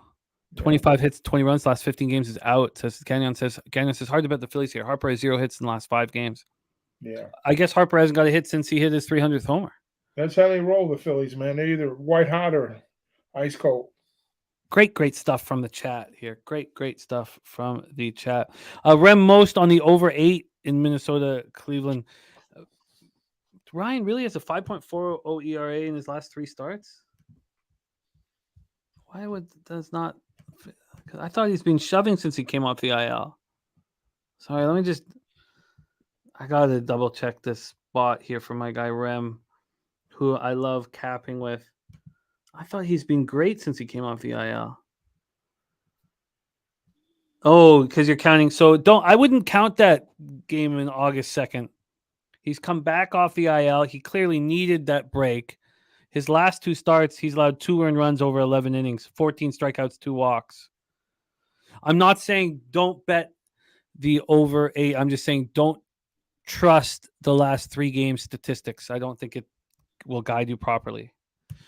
Okay, let's move on. I'm going to be on the first 5 under 4 here in Phillies Padres. We move on to 6:40 p.m. Eastern. Boston Red Sox at Tampa Bay Rays. We're at Tropicana Field in St. Petersburg, Florida. Oh, I got to move this here. It's too bad we don't have Jose here guiding us with this Pavetta spot. Red Sox Rays, Tropicana Field. Nick Pavetta, 9-7, 4.49 ERA, 1.20 WHIP, 112 in the third, 145 Ks, 45 walks, 20 home runs. Have they started? Because I've got his numbers here as his last start, but I wonder if I was watching that basketball game, so happily. I wonder if I kind of got off. Yeah, that was not a start. Thank you. I want to make sure that. So the last 4 times we've seen Pavetta come out there, he's not started. He's been coming out of the bullpen, and he hasn't looked very good those last 2. Now at home at the Dodgers, they're a tough squad, but at the Royals, I mean, it's hot. It lasted a little while in Kansas City, so maybe it was a little hot. He did 5 strikeouts and no walk, so I guess he only allowed the solo shot. I guess that's a little better, but he's not been starting. By the way, look at that. Morgan Spooner, because I told everybody about how Jordan Wicks had not lost a game this year. I didn't realize that his teams haven't even lost. Wow, Morgan, I didn't realize that. In 2023, baseball teams starting Jordan Wicks are 22-0. Wow. I mean, that's just absolutely wild, Morgan. Absolutely wild. Rocco on the Rays -1 here. And RVD 420s on the first 5 under 4.5 in Philly, San Diego. What did you get that at RVD 420? Is that worth buying up? What would Pinnacle offer that at? I mean, I would much rather have the 4.5. If I bought up here at minus 132, that's just a little out of that's just a little bit too much vig for me. It's so funny. I say minus 132 and I immediately get a pain in my back. These fucking books and their vig drive me fucking crazy. On the road, Pavetta's been good this year. 3.90 ERA, 75 Ks, 16 walks, 9 home runs, 2 or 3 opponents batting average. Tyler Glasnow on the other side, 7 and 5, 3.17 ERA, 1.05 WHIP. In his last start, 7 innings, 7 hits, 3 runs, 6 Ks, no walks, and 3-2 loss to the Guardians. And he's been really good at home, over 45 in the third. What's the juice at RVD? I would like to know what the juice is at DraftKings. Are you getting cheaper than minus 132? At home, 2.98 ERA, only he's allowed 5 jacks over 45 in a third. Both teams are smashing righties right now. Red Sox 268, 791. Rays versus righties 283, 815. This Red Sox bullpen is got a 5.93 ERA since August 1st, while the Rays bullpen 3.99 ERA.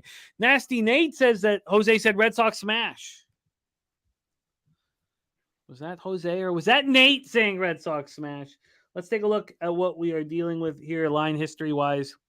It's a big series, big series for Tampa. They're 3.5 games behind the Orioles in the division, and time is running out. And I need to I hate saying it, but I fucking need to cash that plus 525.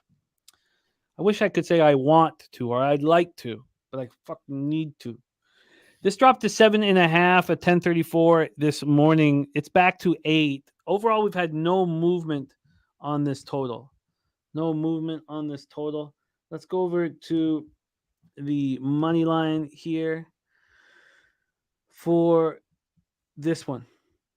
Pavetta, Glasnow.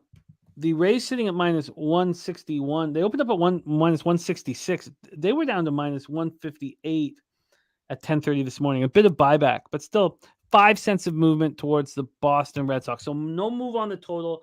5 cents on the Red Sox. We have 45% of the tickets and 92% of the cash on the Red Sox. Looks like big bets coming in on Boston here. And this total is just a 50-50 spot. 50-50. Take it away for us here, Doc. Boston Red Sox at your Tampa Bay Rays. Yeah. A lot of I know both of these pitchers are better than their records indicate as far as that goes.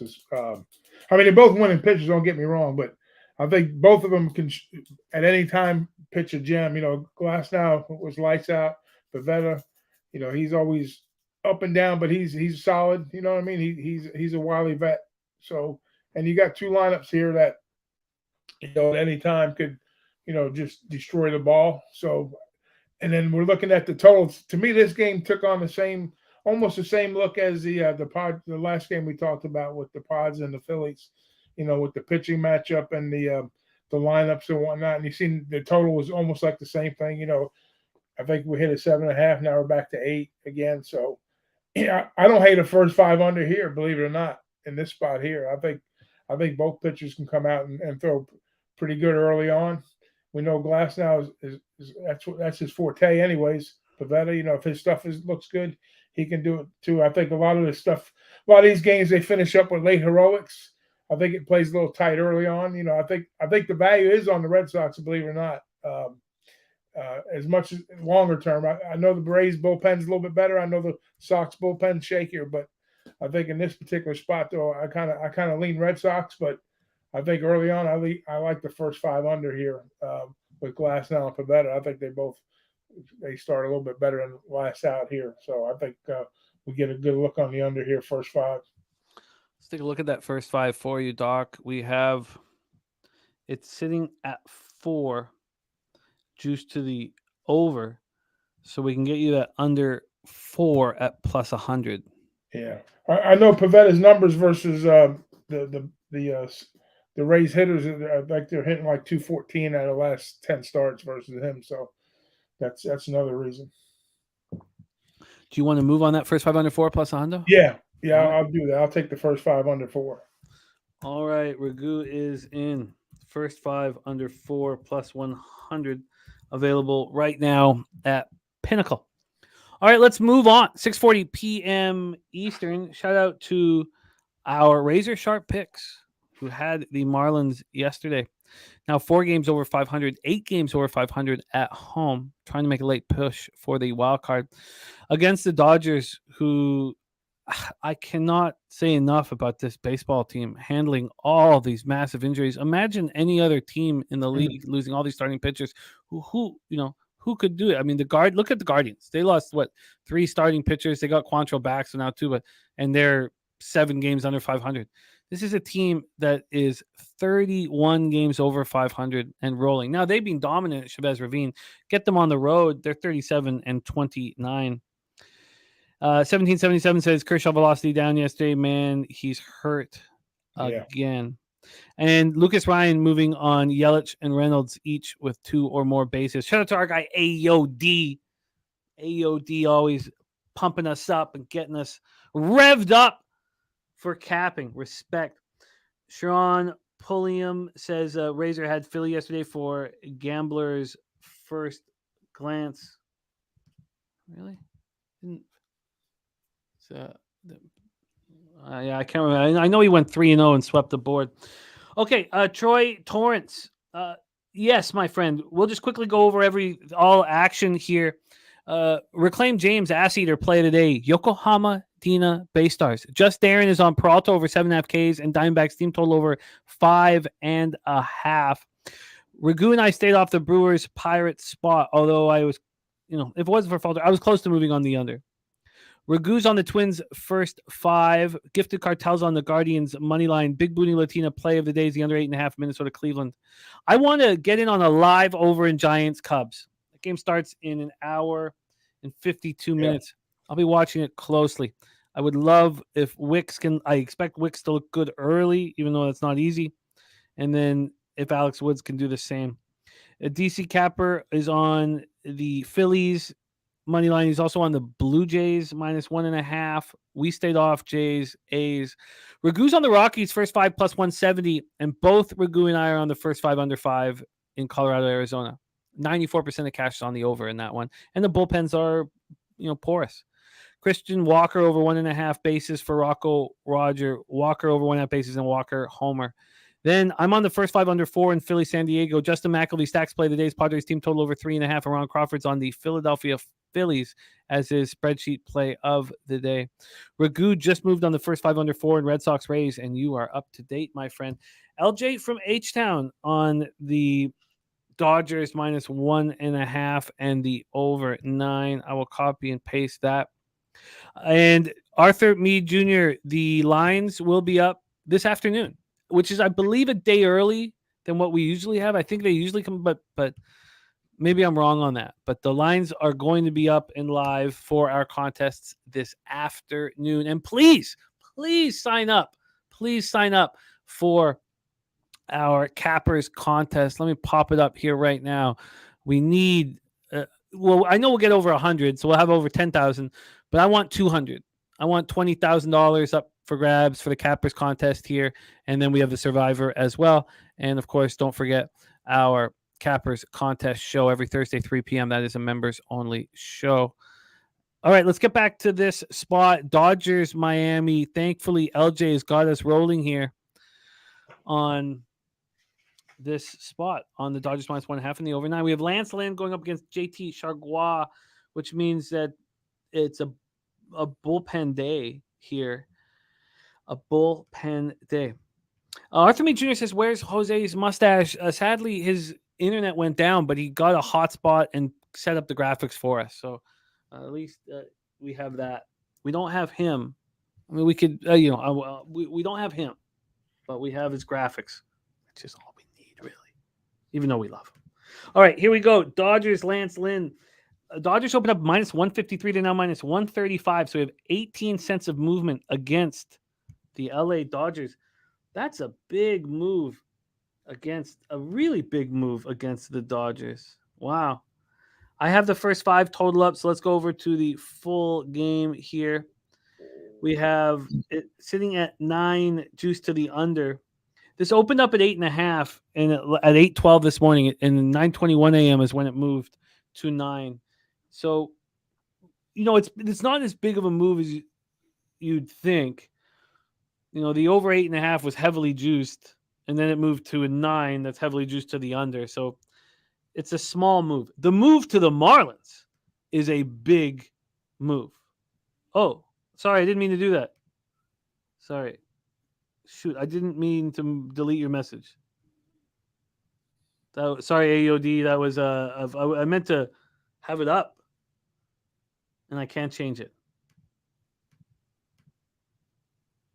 I'm sorry. That was my fault, AOD. Oh, it was Sweet Tits. Jose Sweet Tits. Oh, all he did was call the Jose Sweet T Tits. Okay, that was next.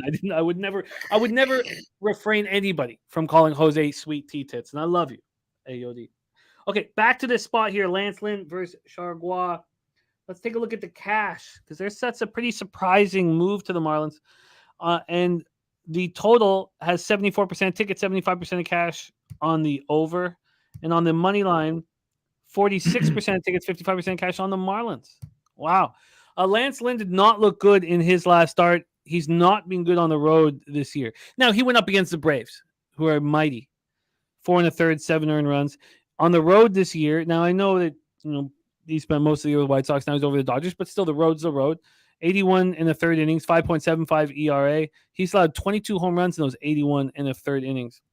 Chargois' last appearance was September 2nd, and he got lit up. But he's been good this year. And who else do you want? I guess the Marlins bullpen hasn't been that strong. 4.20 ERA. I should take that back. Joe Yurkovich on the Twins team total over 4 is locked in. Here, the Dodgers are hitting 287, 824 OPS versus righty since August 1st. Marlins 246, 730. Take it away for us here, Doc. Dodgers, Marlins. Yeah, I love the over here. No, that I really love. The Marlins are smashing right now. When they get in these grooves at home, man. They've hit like 12 home runs over the past 5 games. I mean, they're just smashing. Lynn's susceptible, although he has been 4-1 with a 3.57 his last 5 games here. So he's been looking solid. That's a godsend for them right now, because they definitely need him over in Dodger Town. But the Marlins, I like the fact that the line has come their way heavily, but I'm a little bit greedy. I probably want a little bit more than the 125, just because the Dodgers are who they are. There's always going to be built-in value if you take underdogs versus the Dodgers. My question is how much of this money is public dog money and how much of it is sharp. So I have to discern that. But I do like the over. I think it bodes well, with the bullpen type of game it's going to be for the Dodger lineup. It's a team that can produce, they can put the game over themselves technically if you want to look at it. But I think we'll see double digits here in this game here in South Florida. So, yeah, put me on the over all day long in this spot. I think we see a big game here. Both offensive light it up and light up early. I find this an appealing look. It's up to you, though. Do you want the over 8.5 at -120 or the over 9 at +105? Yeah, give me the 9. The 9 at +105. DC Cap are going to take the 8.5, and that's riding with LJ. Oh, sorry, over 9 at +105. Yeah, I find this interesting and appealing. I really do. Did you consider only the first 5 at all, just because this Dodgers bullpen's been so good, or the heat of the Marlins? You want that for 9 innings? Yeah, I want the full 9, because I know Lynn. If he gets touch up early, it's going to benefit the first 5, but I think even more so full game if that happens. Troy Torrance says, where has Mike M been? I think he's gone in to fix his computer. This morning he had a laptop breakdown on our Monday night. Troy says, hope he ain't in the cutter after that Clemson shit show. No, he's good. He's good. Okay, let's roll on. Oh, and Jesus Sanchez over 1.5 bases +155 home run +825 in a rise Seager hit parlay Yeah. at -117. It says books disrespecting Jesus here. Let's copy and Yeah, I paste. like that Seager to Rose. Let's copy and paste that. All right. We are in business. And that overnight's +107 at bookmaker. Billy Friedrich, great to see you. Just here to bless our action. You're a good man, Billy. And Billy is B. Lee in our contest. By the way, great news. Ronnie and Bergia just signed up for the Cappers contest. Says, are we going to get an email with the lines or just log into the website? Yeah, just go to the website and you'll see it. It should be there this afternoon. We'll probably tweet it out, though, but we won't do that generally. And then we'll have the Cappers contest show where we'll vote together on our Pub Sports Radio card. And good God, if that Pub Sports Radio card with the members only, if we could go on a little run, and it would be so massive to all of us if we could do something like that. So that's tomorrow at 4:30 p.m. Ronnie and Bergia. Fucking go, buddy. That's so dope. Thank you for being a part of it.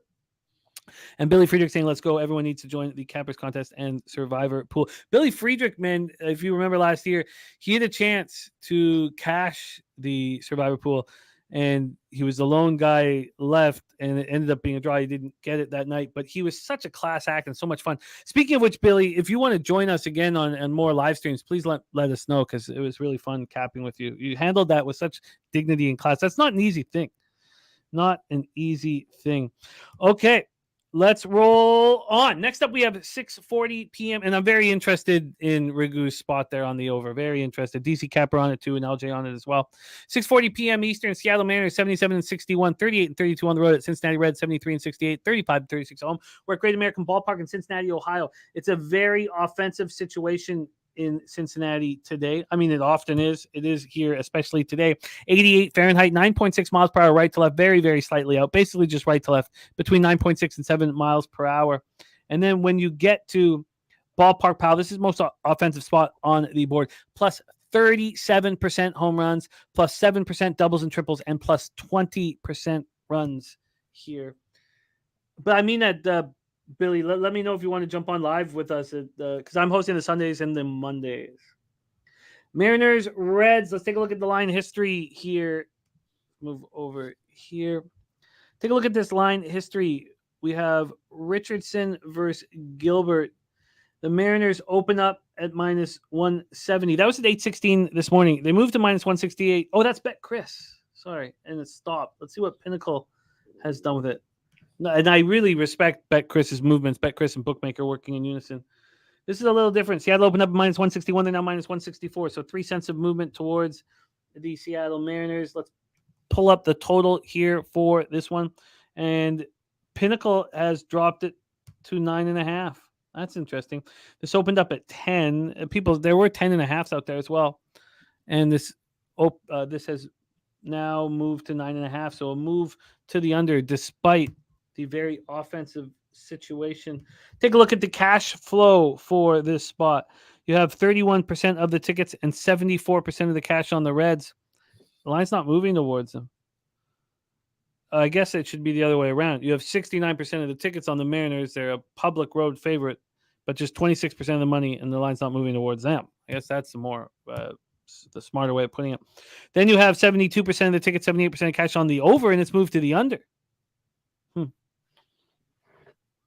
Kong's Clip says, won't be able to make the contest this year. Trying to get my sister out. Bond is 50. Says, I'm going to track my action this year and be ready for next season. Don't believe that. Kong's Clips, you are a big part of what we're doing here. We love having you in the chat. And you looking after trying to get your sister on Bond, and that's a very, very meaningful and important stuff. And the fact that you're a member and you care about what we do here at Pub, we've got your back, and thank you for letting us know. But just know that we're very thankful to cap with you, and you're a good man. All right, Logan Gilbert versus Leon Richardson. I'm not honestly sure how he likes his first name pronounced. Second round pick in the 2018 draft out of high school in Florida. 23 years old is Richardson.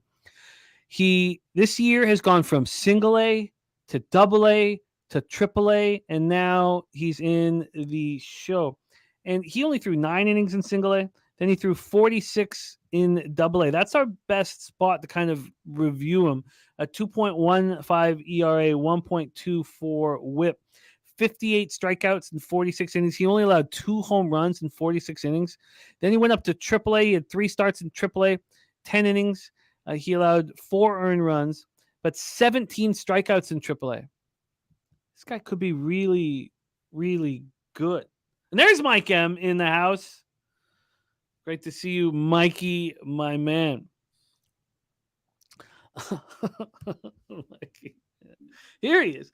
Logan Gilbert, 12-5, 3.56 ERA, 1.05 WHIP, 161 and 2/3, 162 Ks, 28 walks, 23 home runs. He's been very good. Joe Yurkovich mentioned my action last week when I was looking at the Twins' first 5 that I was being too cute. I lost the Twins' first 5. They won the game 5-1. I did the same shit with Logan Gilbert's last start. There was a huge market move towards the Mets. They flipped from dog to favorite with Kodai Senga pitching, and I took just the Mets' first 5. Razor sharp picks. Gambler's first glance was the Mets' full game. I lost the first 5, 1-0. Razor cashed the full game 2-1. I was happy for Razor to my friend cash, but I was extremely aggravated about how I had handled it. Richardson's last start, 4 2/3, 2 hits, 2 earned runs, 1 homer, 4 Ks, 5 walks, and 3-2 win at home over the Cubs. Mariners versus righties since August 1st, 267, 832 OPS. Reds versus righties, 239, 730 OPS. There's a lot of love for Richardson here. This is very offensive weather, and yet this total's gone from 10 to 9.5. I can't wait to hear your thoughts here. LJ from H-Sun says Reds 7-3 last 10 on the run line after a win, 12-3 last 15 to the run line as a home dog. Take it away for us here, Ragoo. Very interesting one at Great American Ballpark. Mariners Reds. Everything you said makes perfect sense as far as the offensive numbers. The bets, the way they're coming in. People are going to be bought in on Richardson, maybe to lean it towards the under. But I'm bought in on Gilbert more than anything, to be honest with you. Guy's a beast on the road. He gets it done. I know this Reds team is dangerous. I know they like to win late in dramatic fashion. Good teams do that. I know they're trying to push for the playoffs. They're the young team that's got a little bit of mojo to them. But I think Logan can settle things down early on, and most of my looks today are first half looks, guys. That's just the way I put them together today. And I think even the under kind of bodes that way too. But are we really totally sold on Richardson? I guess a lot of the gamblers are, but I know I'm definitely sold on Gilbert early on, and I know that both teams are free swinging bats. They back him up on the road. He gets good support on the road. And if it's a tight one, let it be a tight one. As long as they get the W early on, that's all I care about. So I'm backing Gilbert here. I'd be a fool not to in some form or fashion. I'm going to lay the half run with Gilbert in this spot here. I think, and even if Richardson holds down the Mariners early on, I don't think he completely shuts them down. I think Logan can. He's averaging about 1 K per inning, so the K props are not looking too great. He's sitting, I think, at 7.5, roughly right around 7.5. So even if he goes, 6 solid, you might struggle with that. I wouldn't put all my eggs in my basket on the K prop here, but definitely I like Seattle's look here. I think they move forward. And then the Reds can come back and win, like you said, like they did against the Mets, which they did the other day too. They do it a lot. Reds are known for coming on late, winning ball games, but I'm going to back Logan early here. I think he gets it done. On the half run. Yeah, on the run line here for the Mariners first 5. Let's grab this for you. That is we'll check what Pinnacle is hanging, but -117, -115 at Will Hill. -115 at Will Hill. Let's compare that to what we are being offered here and lock it in for you. So -115 is what we're trying to beat. And we have exactly that, -115. So let's lock that in for Ragoo. Milwaukee up 3-0 off the hop. Wow. Off the hop up 3-0, much to Saturated's chagrin as he's hoping these Cubbies take it home. Okay. Mariners, Reds. We have Ragoo on the Mariners first 5 minus a half. Thank you guys for talking me off that under at minus 115. So Richardson, 3-2 win at home over the Cubs. We know what the Cubs have been raking, and he, does pretty good. 5 walks, 4 Ks. I guess in offensive weather with the way he throws, did you have? It's like maybe it just doesn't correlate, and I should just let go of it. But did you have any interest if you trust Gilbert? And we talked about Richardson's climb up through single A, double A, triple A. Did you have any interest in that first 5 under in this one? Yeah. I mean, I would lean that way. That's what I said. Even if he buys, even if he lives up to the hype and what he's done, and I would lean towards the under. Yeah, I would play the under before I play the over in that spot. Even though it's an over park, like you said, and the markets are showing everything coming that way towards the under. I mean, it makes sense. So in other words, everybody's buying into Richardson. So, and if they're right, then they'll be rewarded. If they're not, then they won't cash the ticket. Huh. Another 5 or I'm not sure if I pull the trigger, but I have interest. All right, let's roll on. Detroit Tigers at New York Yankees. These pitchers just faced each other, and we cashed on this one. This was a gambler's first glance with my first 5. I had the first 5 Tigers. Now, it took him to the bottom of the 5th for the Tigers to touch Clark Schmidt, who I'm high on. But the market was screaming that Matt Manning was going to have a good start. And the gambler's first glance cashed as well in extras because the Yankees put up 3 or 4 put up 3 to tie it up in the bottom of the 9th. And then Detroit won it in extras with an error by the Yankees. Let's talk about this spot. You guys know that I'm pretty uncomfortable betting when the pitchers have just seen the opposition 5 days earlier, unless they've both been touched by the opposition. Then I expect them to be better 5 days later. This is not the case. Manning was great, and Clark Schmidt was very good until that bottom of the 5th when he got touched for 3 runs. So let's break this down. New York City, baby. Let's talk about the weather here to get us started. In New York, 90 Fahrenheit. It's hot in the Bronx, 6.6 miles per hour to right, and the wind gets down to 4.6 miles per hour. Let's go over to Ballpark Pal, take a look at what we are dealing with in the Bronx. Plus 26% home runs, minus 4% doubles and triples, plus 7% runs. Oh, sorry, I got to move over our graphic. Here we go. So there is a big power outage for Jose. So, but he did such a great job, at least making sure that we had the graphics, and great job from Jose. So let's take a look at the line history. Then we're going to move back to full game money line to get started here. And we have 5 games left, after this one. Let's take a look. We have the Yankees opening up at minus 160. They're now minus 158. This line opened up at 6:30 p.m. yesterday, so we've had no movement at all here. Then we're going to go over to the total. Get this over here. And the total in this one is opened up at 8.5, and it's now at 9. This 8.5 was minus 117 to the over, and it didn't move to 9 until 2:30 in the morning. But again, it's just kind of backing up that zigzag theory that we see so often when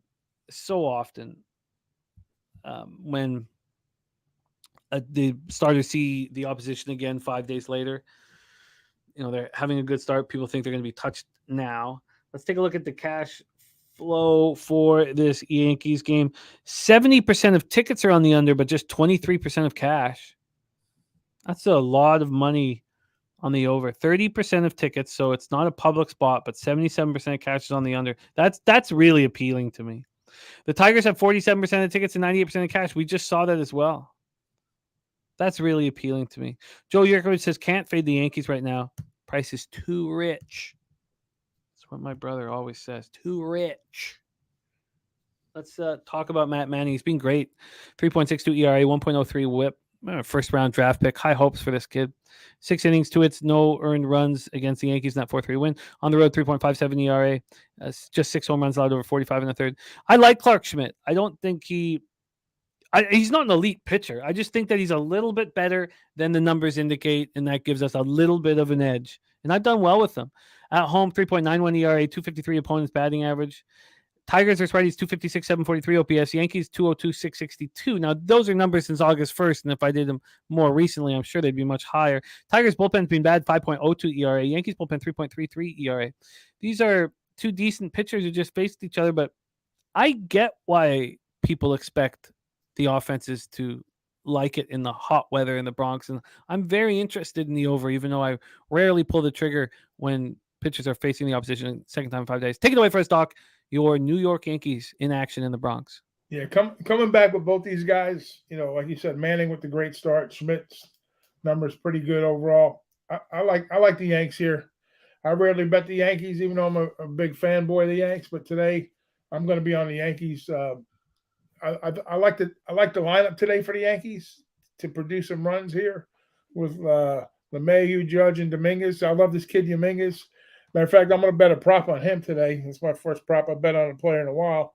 I'm going to bet him over 1.5 bases today at a plus price where I just had it. So I think it was like plus 145 or 160, excuse me. I got Dominguez 160, 1.5 bases. No, take that back. It's 130 at DraftKings if you want to check it. Plus 130 for Dominguez at 1.5 bases. And then also I'm going to be on the Yankees on the run line at whatever you can get me. I got plus 130 on the run line if you can beat that. 100% full right-handed lineup for the San Francisco Giants. I'm going to line shot for you. And that was the one I want the live over on. Okay, that made me nervous. Troy Torrance says sharp money on the Yankees run line. Well, of course, if Doc's on it. I mean, he's been spectacular, Manning. I mean, his numbers are almost they're godlike numbers.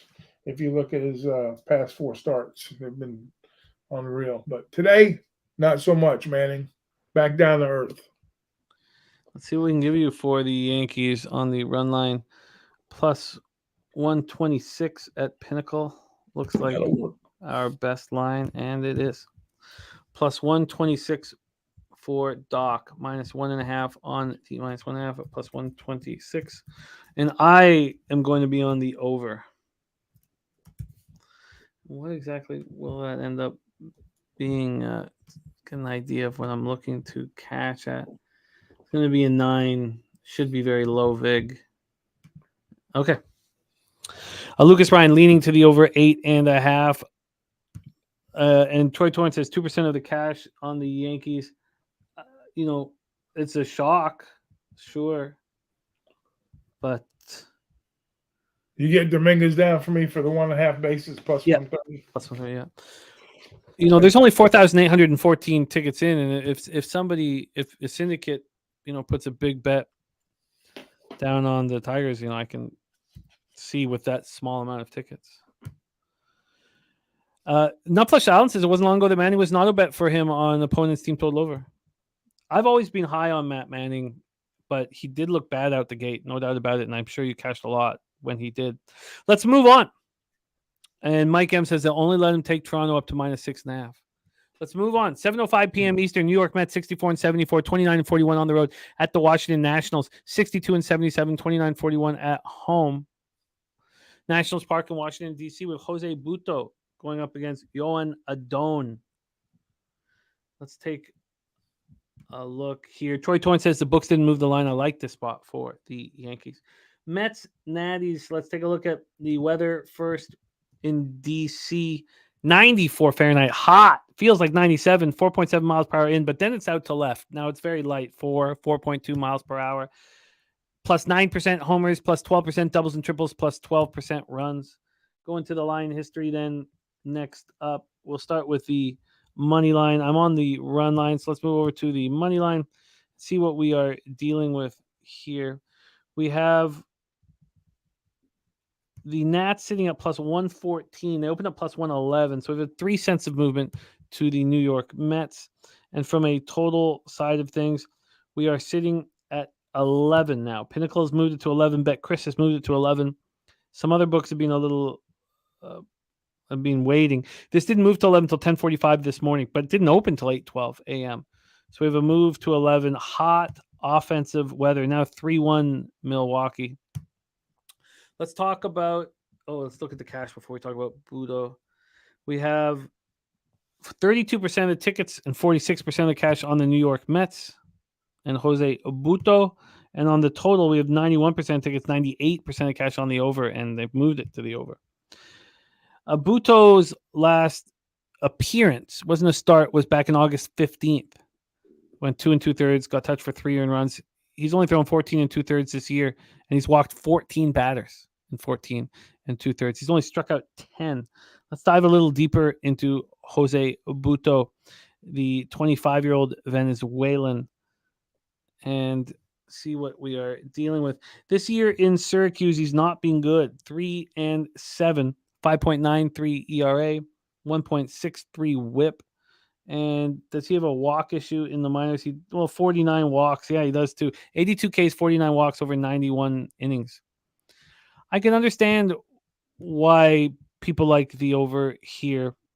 Yohan Adon has been really interesting. I know how horrible he was last year, and we talked about it. But this year, he's been really good on the road. It's just at home where he's been absolutely destroyed. In his last start, he allowed 5 earned runs over 5 innings against the Marlins, but he shut them down. So he saw them twice in 5 days. We talk again about the zigzag thing when you see the opposition within 5 days twice. He went 6 innings, allowed 3 hits, 3 strikeouts, no walks, 7-4 win of the Marlins. He sees them again and they touch him.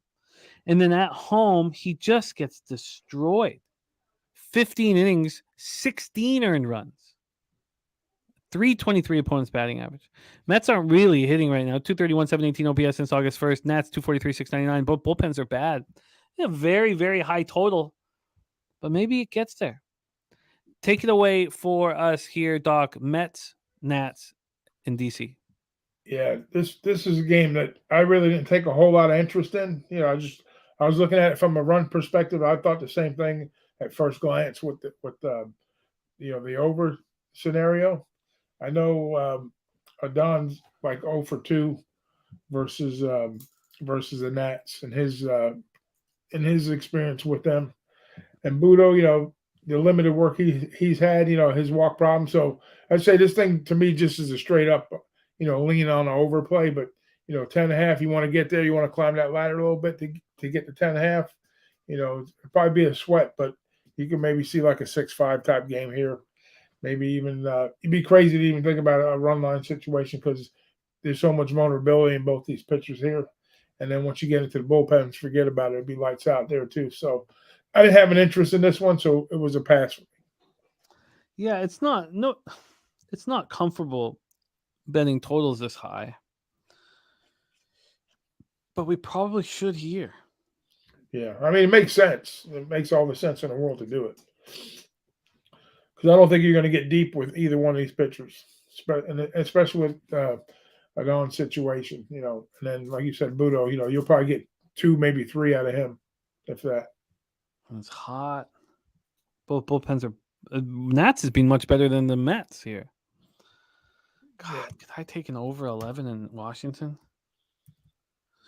I think we can. What's the weather like? It's very hot in Washington. Yeah. Now we have 2 pitchers that are Latin American. I'm sure they can handle it, but it's very hot. The weather here is 94, feels like 97 at first pitch, 7 p.m. And Adon just can't seem to get outs at home. Yeah. And how far is Budo going to go before they bring in this bullpen that's getting lit up and smoked? Yeah, exactly. God, can I bet an over 11? I think I can. What's the first 5? I'll pull that up. And enough of saying, if you like this over, Nats, a dog, what's the team total for me? Yeah, that was the other thing. I was looking at team total possible. You're looking at 4.5 and 5. You're looking at 4.5 for the Nats at juice pretty high, and then the Mets are 5.5, about 115-ish, 110, 115. That's exactly the situation. And then we go into the first 5 totals at 6, juice to the under.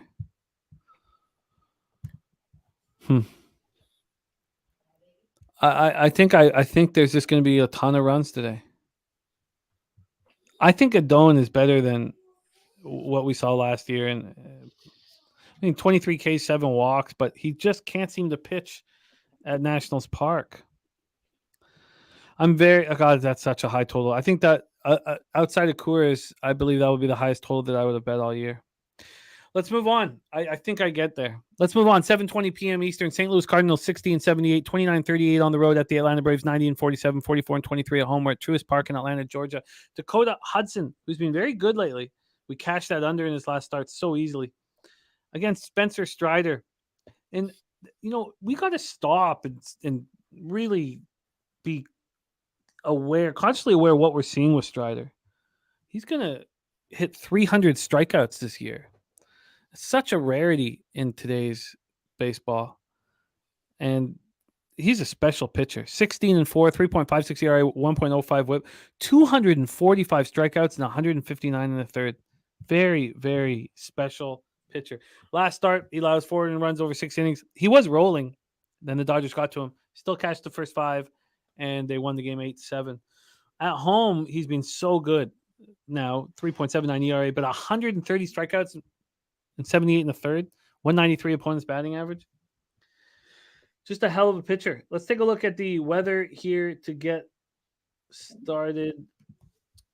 And we have in Hotlanta, 85 Fahrenheit, not even close to what it's like in Washington. 85 Fahrenheit, it feels like 88, 4.7 miles per hour, right to left, very slightly out, and quiet. It gets down to 3.8 miles per hour.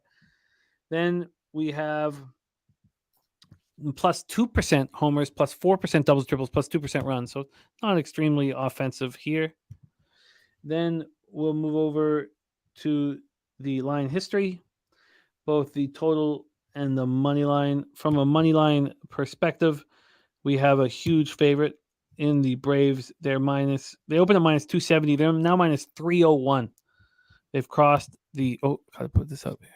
Oh, I forgot to do the watch. My bad. Sorry, I'm bad at handling these for anybody watching the show later. I apologize for not handling the graphics well. And saying that, there we go. I apologize. Okay, here we go for the total. God, can I take it on 11? I'm still staring at it. Can I do it? It's not like me to do it, but I feel like this is one we can do it at. This total opened at 9, and it moved to 9.5 10 minutes ago. Moves to 9.5 10 minutes ago. So we have a move to the over and a move to the Braves. See what the cash is telling us here for this spot. 91% of tickets on the over and 90% of cash. Took a while to move to the over. Then you have 95% of tickets and 99% of cash on the Braves. How many? Doesn't this feel like the parlay buster here? 99% of the cash on the Atlanta Braves, and they're minus 300. Dakota Hudson, 5-1, 4.02 ERA, 1.30 whip. As I said, he looked very good in that last start. The Braves are smashing righties, 286, 858 OPS. Cards, 250, 756. Cards bullpen, 5 ERA since August 1st, while the Braves are at 2.85. Take it away for us here, Doc. Cardinals, Braves. Yeah, I mean, what can you say about what Strider's, what he's done so far? Like you said, record-setting year all the way across the board. The Braves, dangerous, best team in baseball. I mean, in my book anyways. But Hudson, I was trying to figure out a way to play this. And I'm looking at Hudson. He says, you know what? Hudson is pretty decent. He's got good numbers. You go back through the Braves lineup, who he's faced over his career. Not a ton of numbers as far as at bats, at plate appearances, that type of thing. But they are successful in spots, but not for long balls.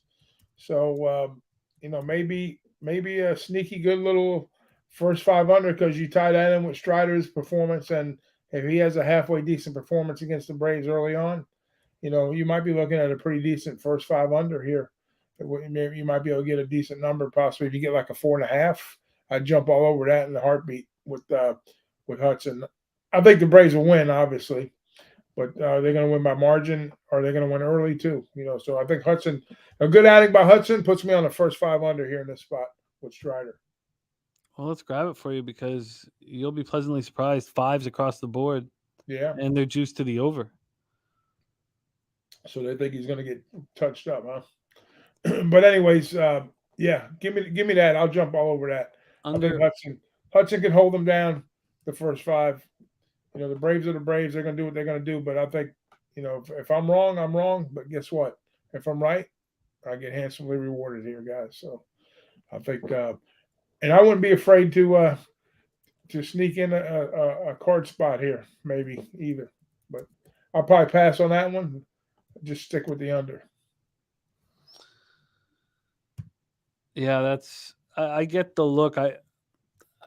Everything that I've done so far today, and I'm trying to get back to sticking with the correlating spots, and it doesn't all fit for me, but I can completely understand the breakdown. Ragoo's on the first 5 under 5 at -103.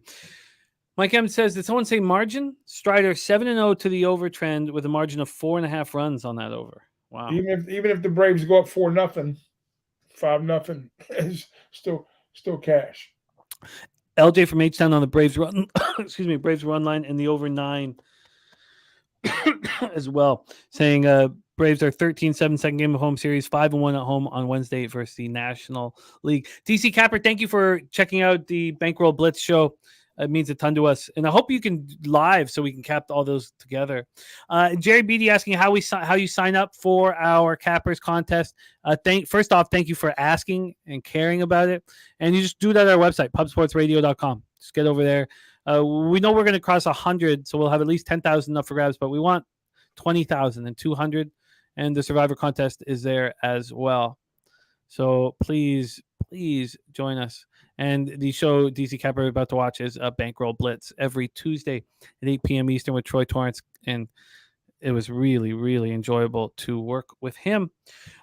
Ragoo, moving on cards, Braves. We have 3 games left on today's card, so let's get after it. Next up for us is the Chicago White Sox at Kansas City Royals, Kauffman Stadium in Kansas City, Missouri.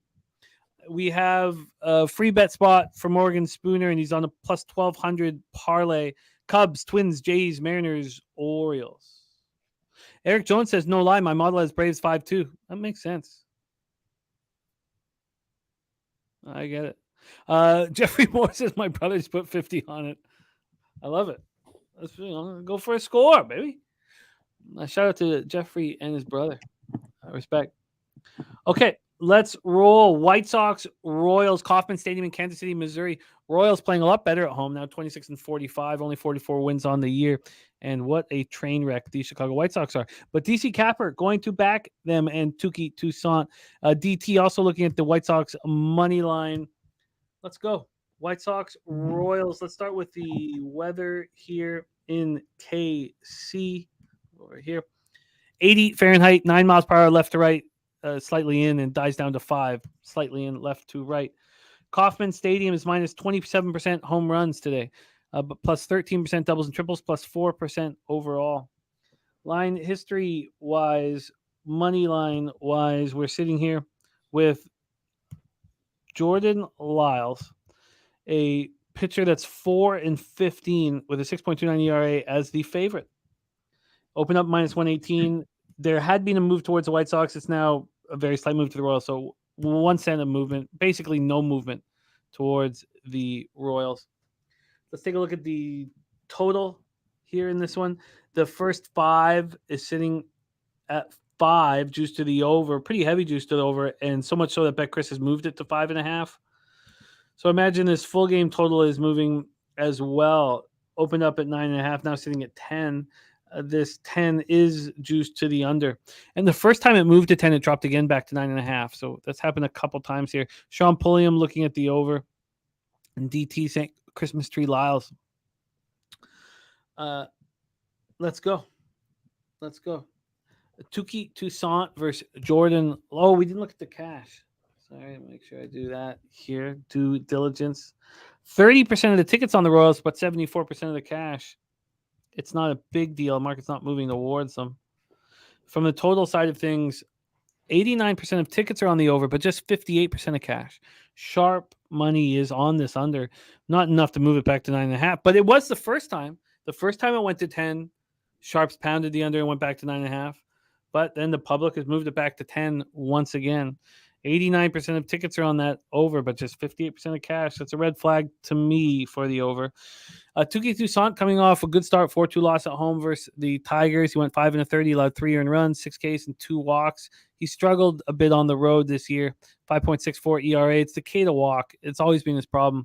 29 strikeouts, 28 walks, and 30 1/3 on the road. 208 opponent's batting average, though.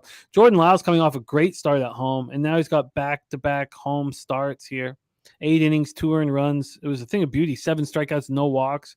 I mean, he's pitching well right now. I know it's hard to say that, but at home this year, he's got a 5.05 ERA, much better than a 6.29 ERA overall. And opponents are hitting 224 off him. The problem is that they barrel him too often. But White Sox are not hitting righties, 251, 693. Royals versus righties, 273, 773, and both bullpens are bad. Take it away for us here, Doc. An interesting one. White Sox Royals. Yeah, interesting is an understatement in this game here. Like you said, pitcher's got 15 L's, his favorite. It shows you what the other team's about. But basically, when these two teams play, I mean, you're talking two bottom feeders in their division and baseball as a whole. Just not a good look. For trying to figure things out. Maybe on the total side of things, possibly. Lyles at home, pitching better. That maybe come up to that conclusion here, but this is a game I didn't want anything about, get involved with as far as because when you're looking at two shitty teams like this, and realistic, how the fuck are you going to cap a game like this? And you can come out and crunch the numbers, you can do whatever you want, analytics, whatever, but it's still two shitty baseball teams at the end of the day. You know what I do with them? Get out of here. I get it. If the market had moved 15 cents to the Royals, I would bet them. Yeah, I mean he's a veteran per se. He's a better pitcher in this spot, so deservedly so. They should be favored, and most of the times when these teams play up, it's the home team usually has the advantage. It seems it goes that way for them. I know they won the last two there, and Chicago swept them earlier on in the season at home. So maybe the Royals continue that tradition. Yeah, Nut Flush Allen saying, please do not bet on the White Sox to win the full game. They don't give a damn about winning the full game. Says if you like them here, grab the visitor team total over with the dog. Yeah, forget about it. Okay, Ramon says left a pair of tickets for this game on the dashboard last night. Went out to his car this morning. Someone had broken the window and left 6 more tickets. All right.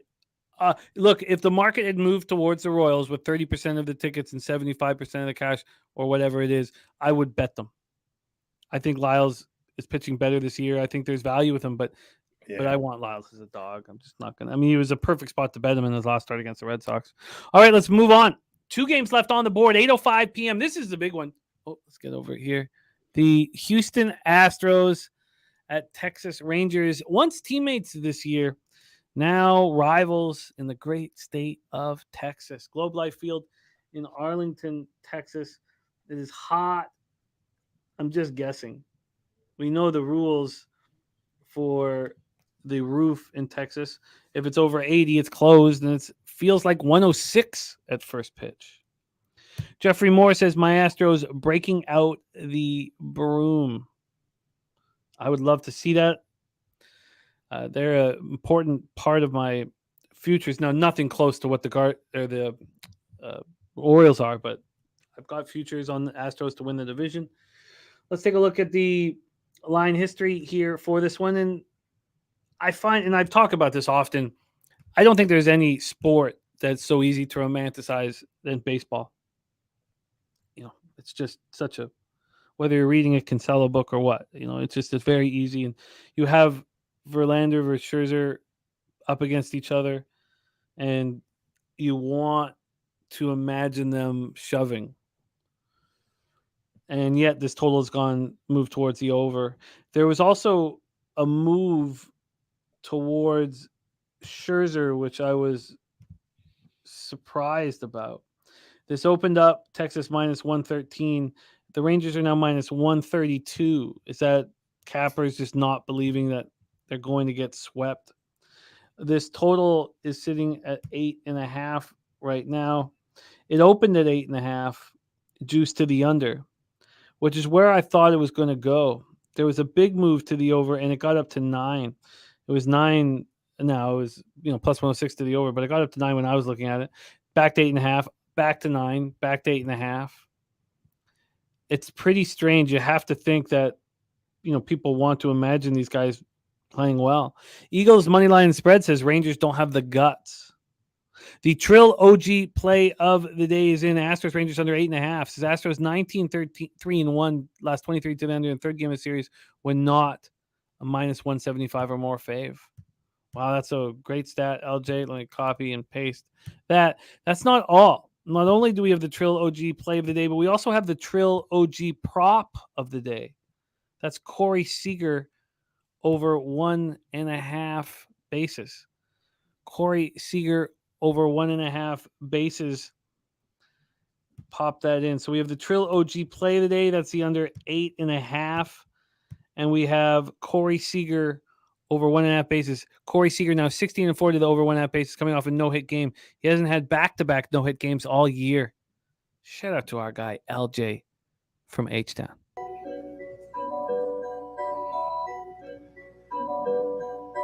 Pub Sports Radio's the crew, that's a fact. We all about bread, making bank accounts fat. Who the hell is that? LJ from the H, I stack green like Boston. Shout out to Nasty Nate from down south, where we ride on slab. 420 highway smoking with that boy Dabby Cab. Swing by Dallas with them Cowboy fans so we can smoke out J Money, cause you know that's our mans. Us against the bookies, put money in our pockets. Fly out to Vegas, meet up with Ski Profit. Hit the sports books, we got money to stack. Can't forget them college picks with that boy Connor Mack. Take a look at all the markets here. We know there's been a line move to the Rangers and a slight line move to the over. Let's take a look and see exactly what we are dealing with here. 21% of the tickets are on the Astros and only 11% of the cash. So a lot of believers here that the Rangers aren't going to get swept. 51% of tickets, 56% cash on the over.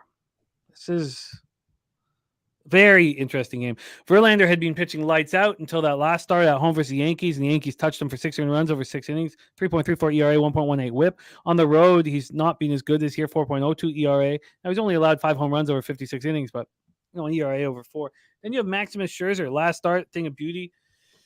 It was a 5-1 loss at home versus the Twins, but he left after 6 innings, not allowing a run with his team up 1-0. Astros versus righties, 276, 798 OPS. Rangers versus righties, 249, 769 OPS. Astros bullpen being very good since August 1st, 3 ERA. Rangers bullpen's been falling apart, 5.37 ERA. What do you think here, Doc? Two pitchers that it's very easy to believe in them, but the market doesn't really. Take it away. Yeah. I mean, this is one for the ages tonight, fellas. You might not see it again for a little bit unless they kind of collide in the playoffs. If that happens, we'll see. But tonight, hey, we'll see. A lot of hype on this game. If you go back and look the way that things have gone, I don't think they get swept either. I wish we could bring Jose on for this because I know he has a wonderful disdain for the Rangers here. But I just like Max early. Nothing against the Astros. The Astros been putting up, football type numbers on the field with the offense, and usually I like to bounce back the other way when that happens, but it's happening like 2 days in a row. Can they keep the offense going? I think kind of Max calms the storm there in Arlington, and then kind of settle things down. And I think they have a big game today, even though there's been a lot of question marks in the bullpen and the pitching and whatnot with them. I'm going to go early on Max. I think Max gets it done early, and I'm gonna lay the half run with the Rangers early on. This way, I don't have to worry about the bullpen later, and then maybe Jose can get his L like he wants him to do. But Ranger money, I think, is going to be a little bit sharper this go around here. So give me Mad Max early on. Let's get that for you. That is perfectly in line with the market. So let's get you your first 5 minus a half here on the Texas Rangers run line, first 5. Let's move over there and let's lock in. By the way, bottom of the first in Minnesota, Cleveland, and the run stopped coming in Milwaukee, Pittsburgh. But still, if you're on the over, you want 4 runs through 3, and it's just the top of the third right now. 2 outs in the top third, nobody on. Here we go. The Rangers minus a half is plus money, plus 104 at Sports Interaction, and plus 105 at Will Hill. And I imagine we will beat that here at Pinnacle. So let's move over there quickly to Pinnacle. 1 game left on the board after this one. We have the first 5 minus a half. Oh, well, minus 104 there. That's a big difference. I imagine these books will change their line. All right, let's grab it. Rob Freeney saying Rangers are bad. Bats show up. Pitching is atrocious. Pitching shows up, and bats are atrocious. And Seager over 1.5 bases, play of the day, and he's laddering it as well. Okay, so let's grab that here for Ragoo. Ragoo pulling the trigger on the Rangers. First 5 minus a half, plus 105. Okay, we roll on to our final spot on the board, and this requires no capping for me. And there's so many of us paying rent thanks to the Baltimore Orioles. I mean, so many. I can't tell you how many friends I have that are just betting them every day. And Mike M says Pimp Sheet collab Baltimore Orioles as well. The Pimp Sheet collab is the Baltimore Orioles, 3-1 and looking to get that cash tonight. Philly Eagle Flyer looking at the first 2 innings draw live at plus 116 and first 3 draw plus 200. And Jeffrey Moore says sometimes even with a stud on the mound, you can't stop offensive momentum. Astros energy. Lucas Ryan, DT says you trust Gibson. I tell you, I don't care. That's it. Lucas Ryan says lost last leg of the parlay. Baltimore team told over, didn't even watch, just went to bed, woke up to the cash. Oh, because you thought you lost it. Oh, beautiful. Yeah, I felt bad for people who were on the under, but I felt good for anyone who was on the Orioles team total over, which keeps cashing. I got a message from Nut Flush Allen earlier in the show. Oh no, it's from Slatsy. Says he's on Orioles team total over 4.5 with Nut Flush. The streak, which started for him August 3rd, the day I saw them live and met. That was the day we hung out. Wow, that was fun. And he has the division at plus 1,100. I only have it at plus 525. What perfect timing he got it at. So Slatsy has moved on the team total over. DC Capper also on Baltimore minus 140. So I got a really beautiful line here. It was better than any of the other lines that I saw. Pinnacle often does that. But there's times when Pinnacle makes a move and the other books don't react.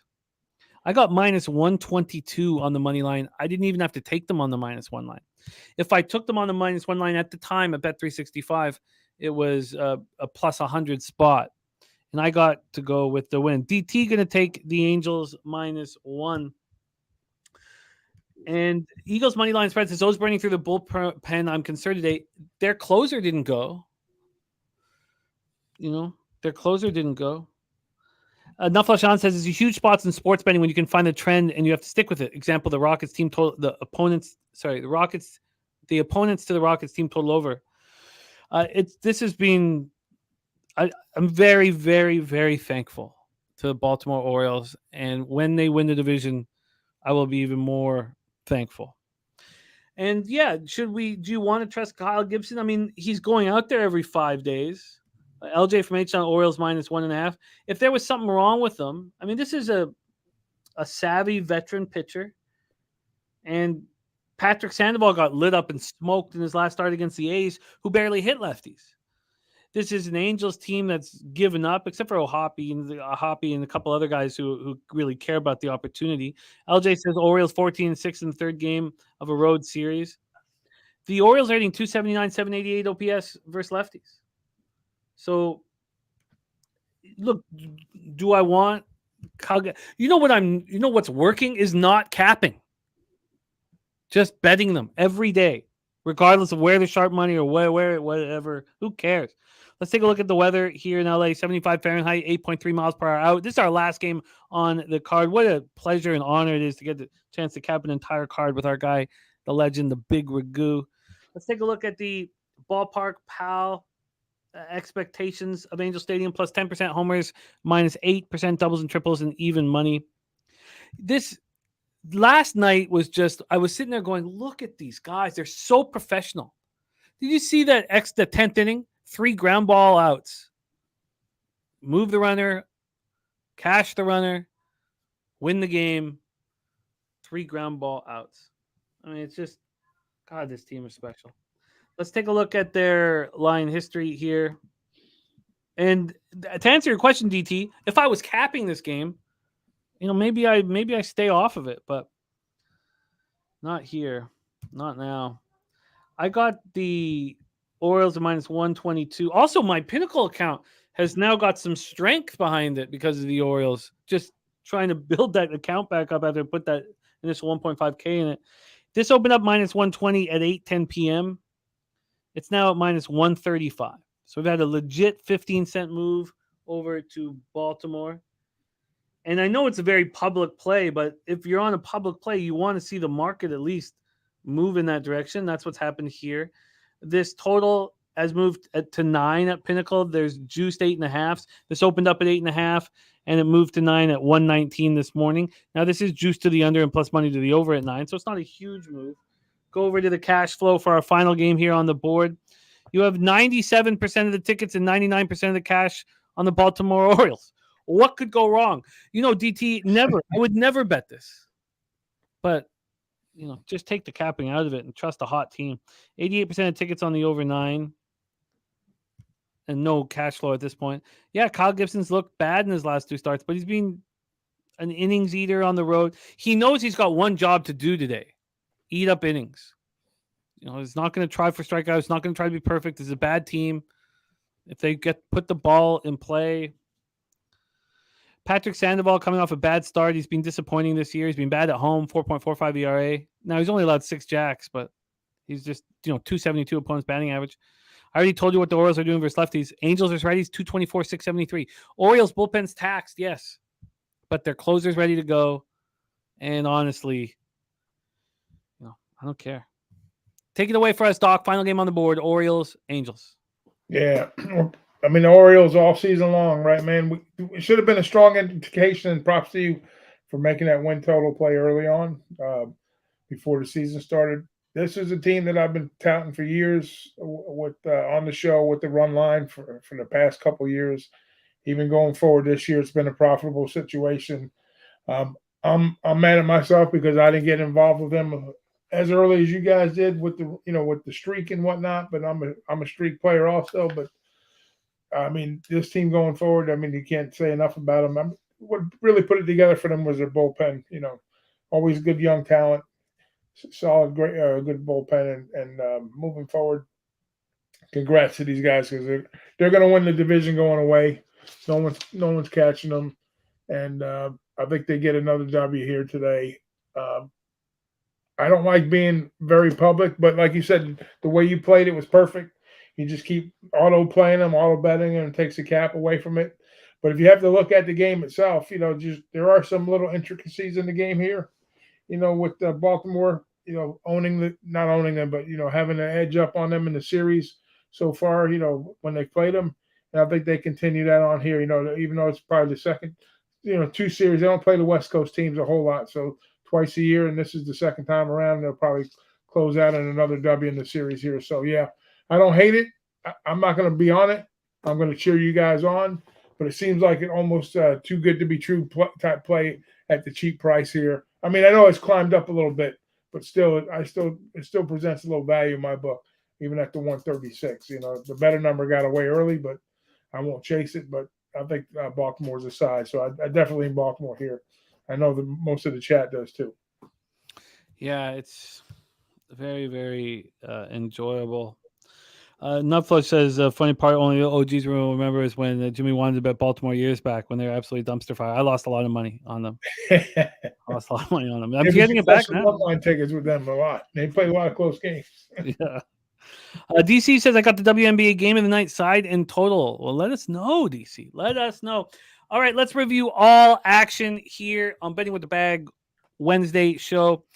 We were given Sabalenka moneyline Alcaraz -1.5 set parlay by Sammy Calmer.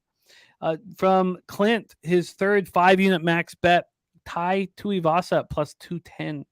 Just Darren gave us Peralta over 7.5 Ks, Diamondbacks team total over 5.5, and the Reclaim Ass Eater play of the day, Yokohama Dina Bay Stars. Brewers Pirates stayed off. Ragoo has got his card started with the Minnesota Twins. Let's go over to the live spot here. 0-0 in the top of the second there. It's good for Londo. Got the big booty Latina play today under 8.5. I'm looking for a live over in this Giants Cubs game that's going to start off in about 45, 50 minutes. That's a lot of fun. Oh, and JT Eel says the Sabalenka part of Sammy's parlay just hit. I love it. I love it. Kong's Clips wants to know if there's anything that you're looking at in college football for this weekend. We can, if just briefly touch on if there's anything you're really looking at. BJ's on the Cubs money line for 3 units, and Ragoo's on the Cubs first 5 -0.5. Blue Jays A's, we stayed off. Ragoo's on the Rockies first 5 money line +170, and we're both going to be on. Well, he's on the first 5 under 5, but I'm going to go bet that. I'm going to be on the first 5 under 4 in Phillies Padres. Stacks play today is Padres team total over. Ron Crawford spreadsheet play today is Philadelphia -115. And the collab pimp sheet play today is the Orioles. Ragoo's on the first 5 under 4 and Red Sox Rays at plus money. The Morgan Spooner restock my humidor play of the day. Twins, Cubs, Jays, Mariners, Orioles +13-12.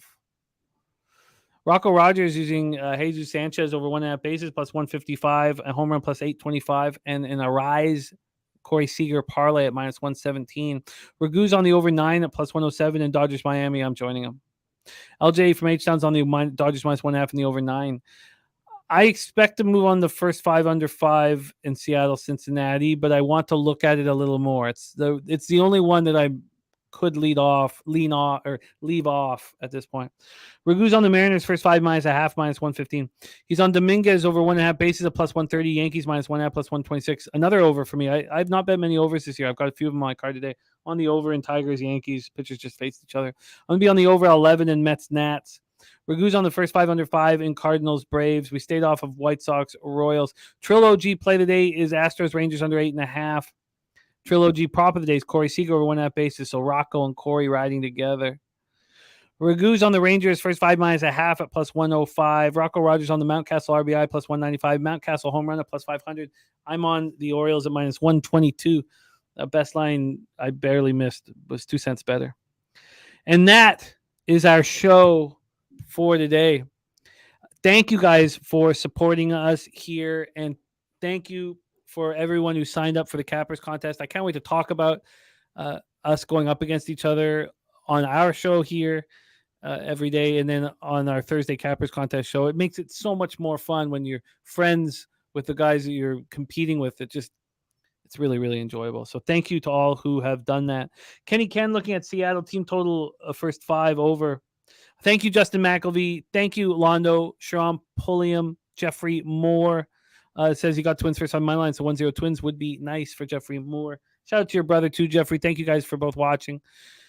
Tori Coker, Jay's Final Take, Kong's Clips is on Notre Dame, Colorado, and Oregon. Mike M. Pimp Slap play today is in San Diego, first 5 +105. Thank you for sharing that with us, Mikey, my man. Nutflush Allen, BJ, JT Eel, Kong's Clips, Raymond Reichart, DC Capper, Sharon Pulliam, Markel, Johnny K, 1777 Memorabilia, Eagles Moneyline and Spread, Equanimus, LJ from H-Town, Lucas Ryan, DT. DT, I'll be thinking about you when I'm watching that Orioles game tonight. I'll be like, if we all lose money, at least DT, at least my guy DT got it. That'll make me feel a little better. Robert Freeney, thank you guys all so much. Robert Franklin, Andrew G, Wine Time Sports.